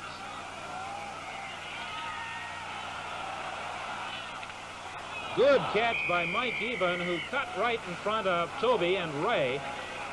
Made the grab for a 7-yard gain. That very nearly was intercepted. You just have to have a tremendous amount of respect for Wilkinson on that play. He rolled out to the right, and he actually threw backward, the toughest thing that he can do. He didn't have a chance to stop. He just threw across his body and did a fine job of it. A round of applause for Dave Ramey, who comes to the Toronto Argonaut bench and is being replaced by Bob Morgan. Sideline pass to Bobby Taylor. He is caught by Jerry Bradley. And the official marks it as just short of the 50 of the British Columbia Lions, but a first down for the Toronto Argonauts. Don, you were talking a while ago about Jarella, and there's a story here in Vancouver that at practice one night, Jimmy Young told Ted Jarella, 30-yard field goals are easy. He tried one and made it. Ted said, fine, let's turn around and see how you do. Ted put it through, and Jim missed.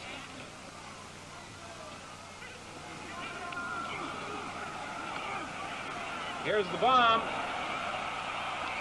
Intended for Eben, incomplete.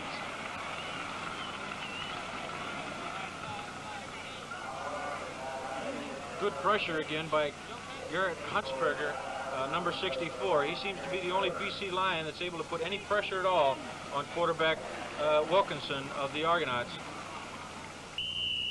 Again, Dave Ramey goes in and Bob Morgan comes out. It's 2nd and 10. The ball just short of the 50 of the British Columbia Lions. Simons driving through. He's got a hole and he's down to the 35-yard line. And undoubtedly, the running of Bill Simons will be aided by the presence of Dave Ramey. We have a stoppage in play at the 3-minute mark of the 4th quarter. The score is the Argos 39, the BC Lions 20. That's at the BC 35-yard line. They have it 1st and 10.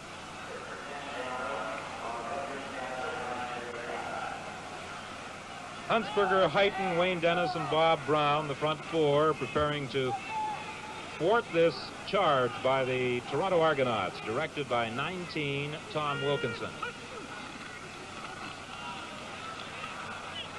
Pass to Bobby Taylor. He's caught by Craig Murray, but it's another first down at the 15-yard line.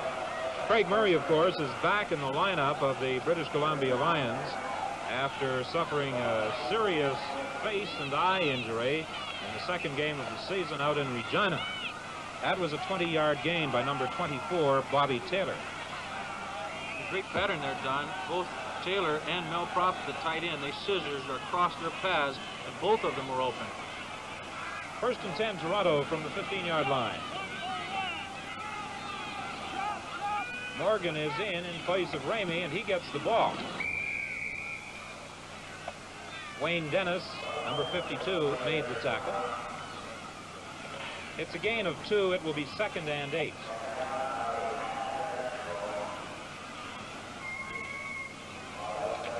Well, Leo Cahill having a little difficulty with that cigar.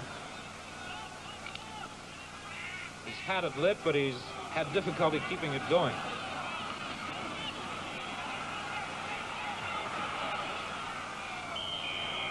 Tom Wilkinson flipped that ball well over the head of Mel Prophet. I think he may have realized he was in a little bit of difficulty. There seemed to be some mix-up on that play, Don. There were several receivers in the same area. Mike Eben, who normally is not in the starting offensive lineup, seemed to be somewhat confused, and right next to Bobby Taylor in the BC Lion defensive secondary. So now the Toronto Argonauts will try for 3 points. Cosentino will hold the ball at the 20-yard line. Dave Mann kicking from directly in front of the posts. He is successful. So add 3 more to the Toronto Argonaut total, and they now lead 42-20. Reminder again, the Canada Games on CBC television tomorrow, and that's with the closing ceremonies from Halifax. And on Wednesday, our cameras follow the Argonauts to Edmonton for the 2nd game of their Western swing against the Edmonton Eskimos. That game at 8 o'clock Edmonton time on Wednesday night from Clark Stadium. And then, of course, baseball on the CBC television network on Saturday, the baseball game of the week. Sports action aplenty on the CBC television network.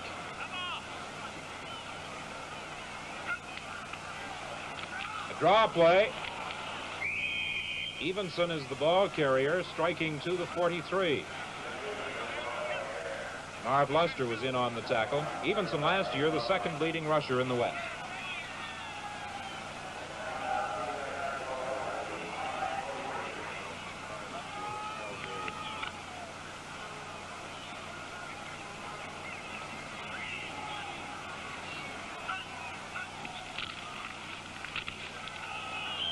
Leroy Sledge crossed the 45-yard line and had his feet yanked out from under him.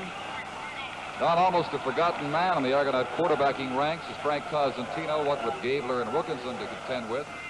Now that Gabler's gone, of course, Frank's the #1 backup man, and he's warming up, may make an appearance later. But at the moment, the British Columbia Lions have the foot.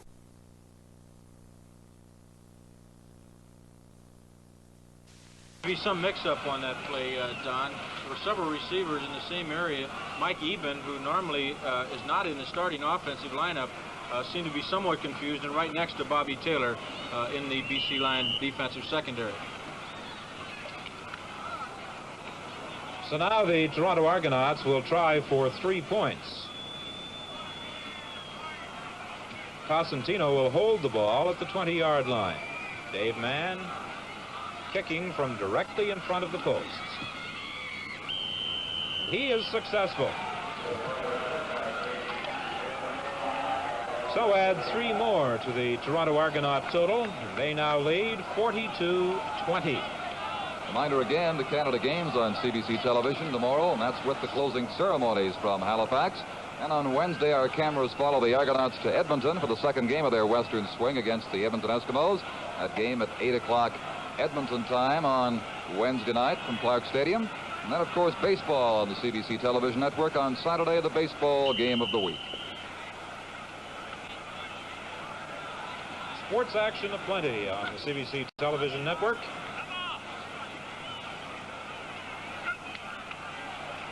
A draw play. Evenson is the ball carrier, striking to the 43. Marv Luster was in on the tackle. Evenson last year, the second leading rusher in the West.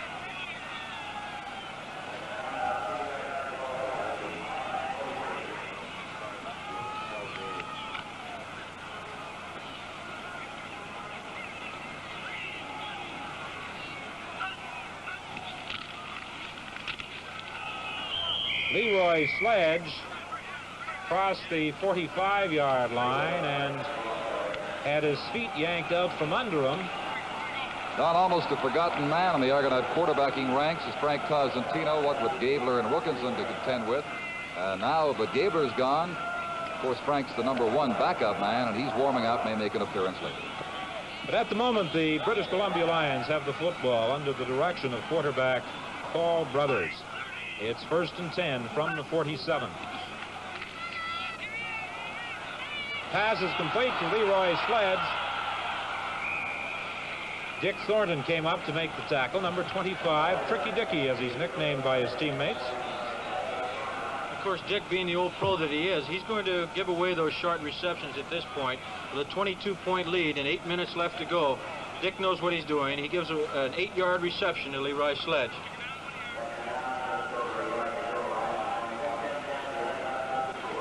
It's 2nd and about 1.5 for the British Columbia Lions from the 54 of the Toronto Argonauts. And this is first down territory for Jim Evenson.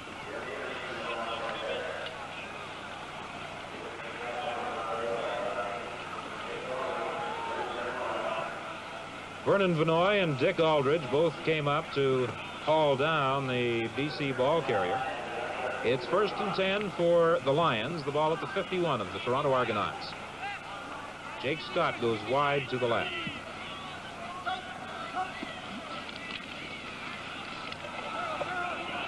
Long throw to Scott. Tomlin was defending on him, and some mix-up there. Brothers either flipped it the wrong way or Scott turned the wrong way, Frank. I think that ball got away from him a bit, Don. As the golfers across the country will attest to, he simply didn't stay down with that one, I don't think, and it flew right over the receiver's head.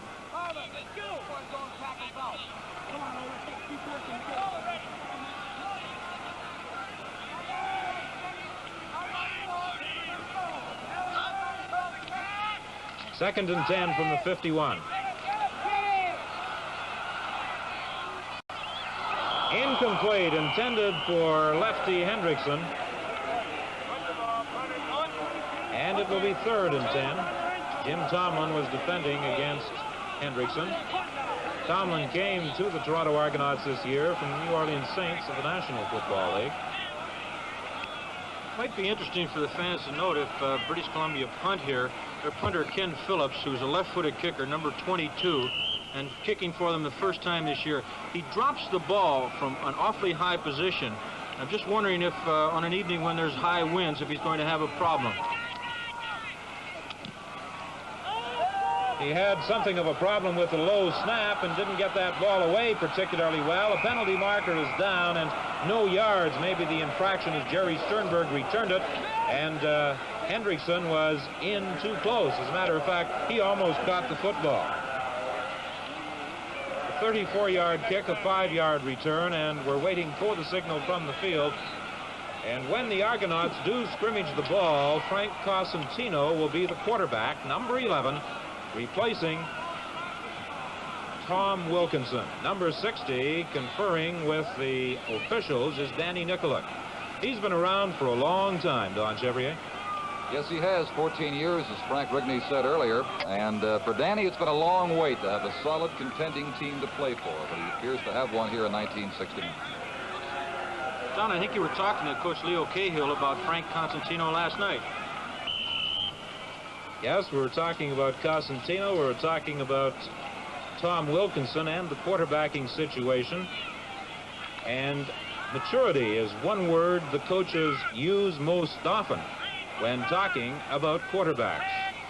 And, of course, Cosentino spent time with both the Hamilton Tiger Cats and the Edmonton Eskimos, and he's going to be an excellent backup man for the Toronto Argonauts in the opinion of Coach Leo Cahill.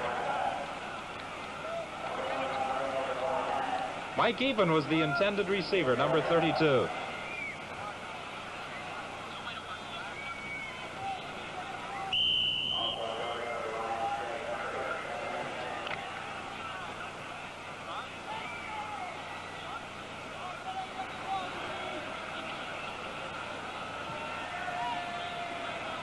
Second and 10 from the 31 for the Toronto Argonauts. They lead 42-20.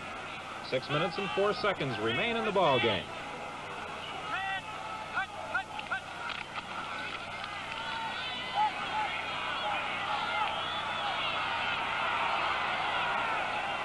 Pass complete. On the far side of the field, forced into touch, is Jim Henderson, number 72. Craig Murray made the tackle, and the Toronto Argonauts advanced the football 22 yards, and Coach Leo Cahill is doing some rather free substituting in this fourth quarter.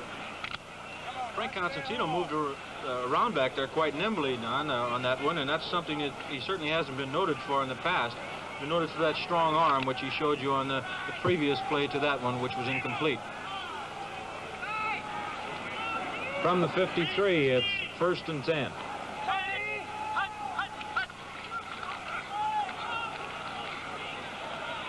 Over the head of Bobby Taylor.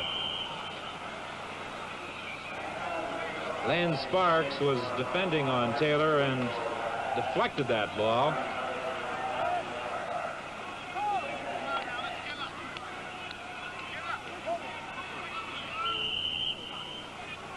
It will be second and 10 for the Argonauts from the 53. Might be interesting for the fans to try to pick out when BC is in a zone defense and when they're in a man-to-man. you see Toronto in offensive backs go in motion. If nobody moves on the BC defensive team, they're in a zone defense.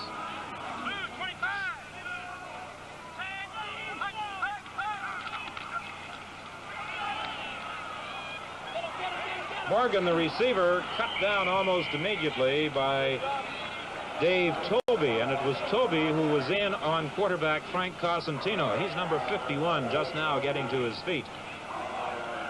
He made an excellent recovery after putting the rush on quarterback Cosentino to come over and cover Morgan. A loss of 8. It will be 3rd and 18 for the Argonauts. Dave Mann stands back on the 32 to do the kicking.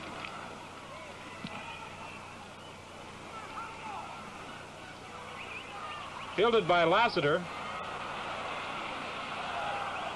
And he stopped at the 24-yard line. Alan Ray Aldridge is down to make the tackle. A 40-yard kick and a 1-yard return.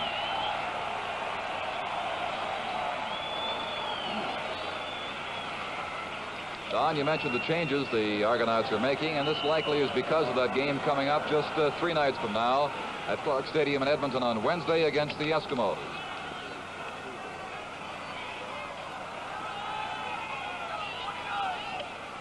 And Henry Grenda, the young Canadian, is now in at quarterback for the BC Lions.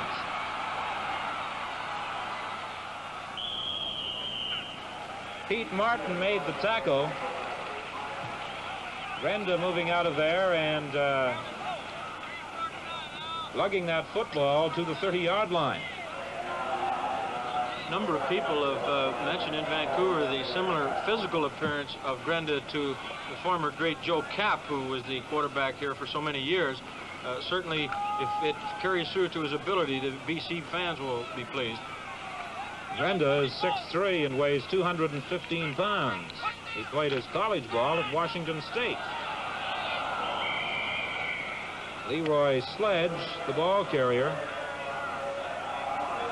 The Lions, by the way, have just placed Kapp back on their negotiation list. He has a leg injury in Minnesota. It's doubtful they'd waive him right through the NFL, but the other day they put Kapp's name on the BC negotiation list. It's short of the first down by 1. With 3:03 to play in quarter number 4. And with the Argonauts leading 42-20, Jim Champion apparently feels he's nothing to lose by gambling.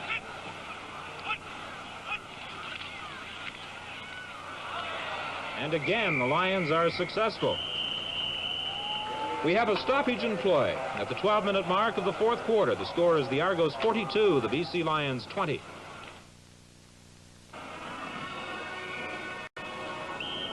Leo Cahill, the head coach of the Toronto Argonauts, enjoying this game. His opposite number is not. Intercepted. Sternberg picks it off, and he's tackled by Jake Scott down at the 38-yard line. Number 34, Jerry Sternberg, who came to the Argonauts from the Montreal Alouettes, makes that interception for the Argonauts, and I think that's number 5 in this ball game. You can't give the ball away that many times, obviously, Don.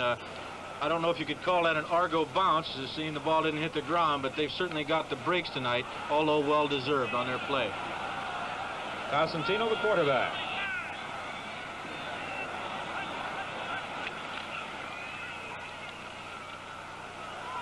Long throw to Bobby Taylor, intercepted by the BC Lions. In the end zone, coming up with that football is Craig Murray, and now we have another shoving duel going on in the end zone as we take another look at this play. Here we see Cosentino throwing that ball 50 yards in the air, but Girella makes the interception on the attempt to Bobby Taylor. Of course, Taylor's not one to be pushed around. There was a bit of a conversation between them down there. And so the ball changes hands quickly with 2:06 remaining. And the British Columbia Lions will scrimmage from the 10.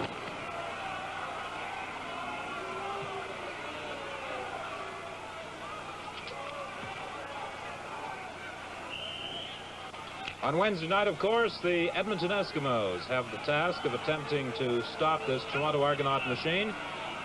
The CBC television network will be in attendance for coverage of that game. Jim Evenson is up to the 14-yard line where Marvin Luster came up to make the tackle. Evenson, 28, 55 is Max Huber, 71 is Hendrickson, and 11 is the quarterback, Hank Grenda. A crowd of 27,671 at Empire Stadium, heading for the exits. Some of them probably heading out to partake of the entertainment provided right next door by the Pacific National Exhibition.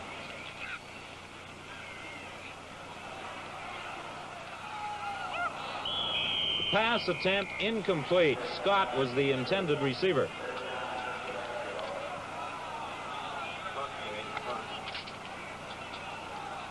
So it's third and a kicking situation for the BC Lions. Ken Phillips will be kicking the ball from about the goal line.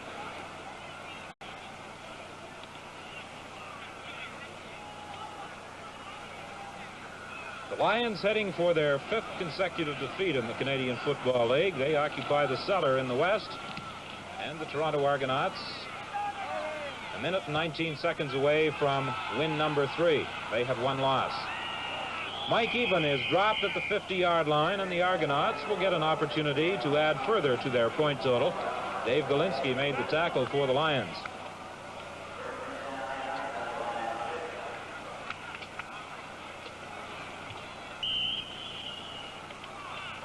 First time the Argonauts had the football tonight. They gave an indication, perhaps, of what was to come as they drove for a touchdown with Wilkinson from the 14, running it over on a keeper play.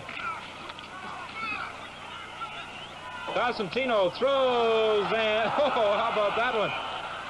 Bobby Taylor missed it. It was over his head. It bounced off the shoulder of Bradley, and as you saw, Taylor almost recaptured the football. 51 seconds to play in the fourth quarter. 42-20 is the score. Constantino certainly seems determined to throw that ball deep, and he almost got away with it that time, as you mentioned, Don. Bob Taylor almost came up with that football. 2nd and 10 from the 50. Eben goes to the right. Taylor comes to the left.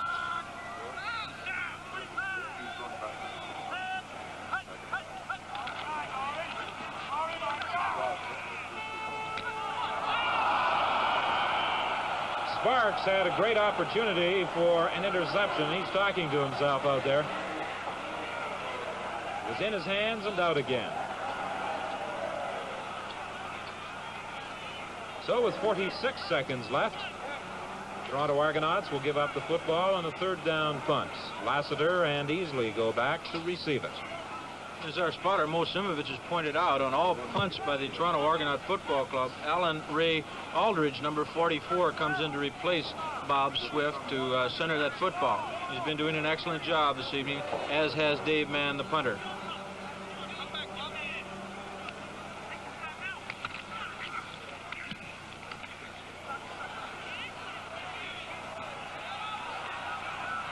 Lassiter flips it out to Easley.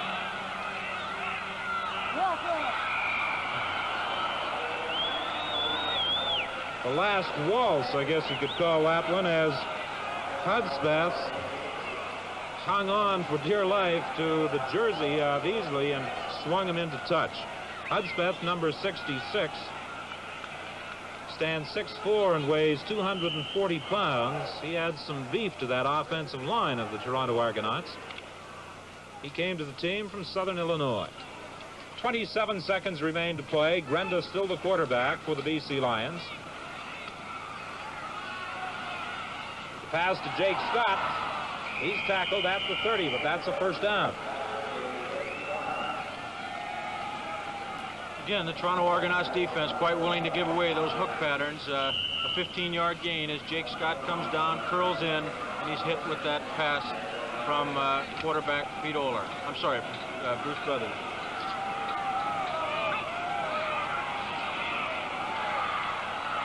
Grenda is brought back at the 22-yard line.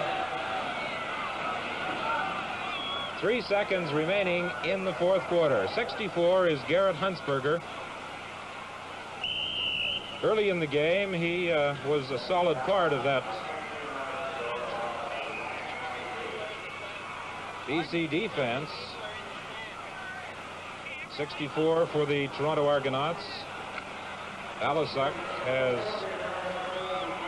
gone into the ball game in this second half and played a strong defensive game.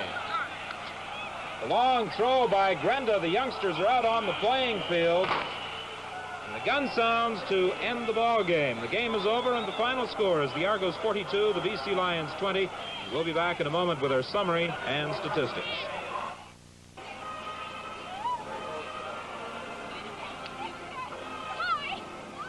Don Chevrier back at Empire Stadium, and this gives you some idea of the power of the Argonaut offense in this game against the BC Lions tonight. The first downs, 20 for Toronto, 14 for BC. Rushing a big part of the Argonaut game, with Simons and Ramey combining for much of it, 223 yards.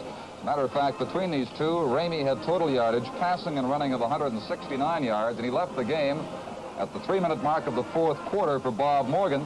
Simons, 148 yards, 105 on rushes. 14 for 28 was Tom Wilkinson, the BC Lion quarterbacks. They used 3 at various stages, 5 for 17.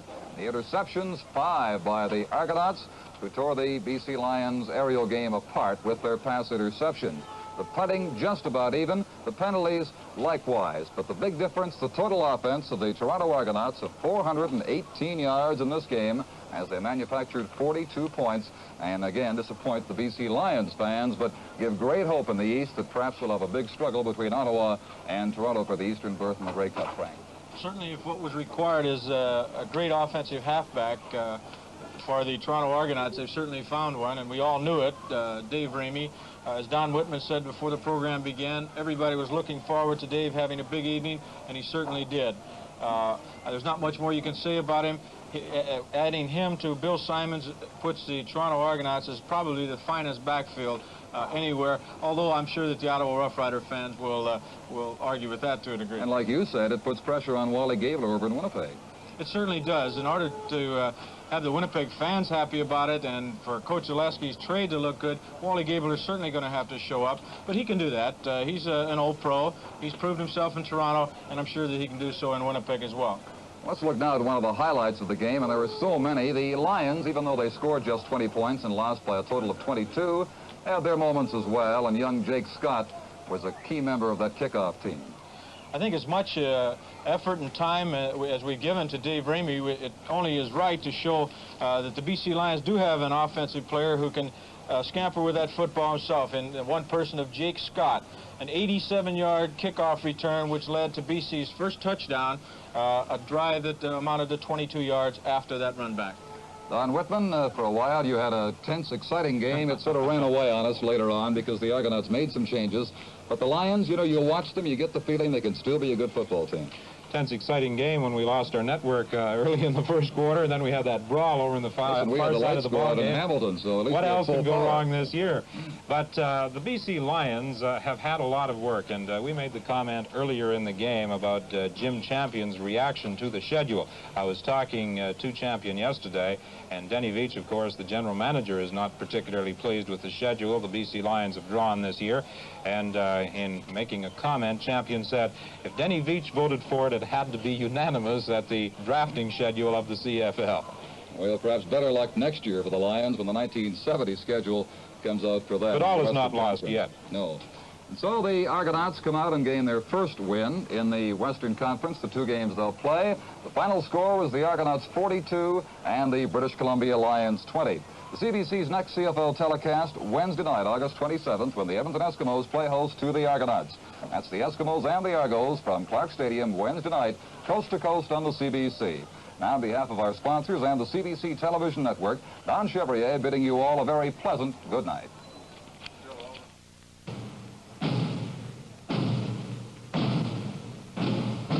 Canadian professional football. This portion brought to you by the Canadian Broadcasting Corporation for the best in television sports coverage across Canada every season.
This has been a CBC TV Sports presentation.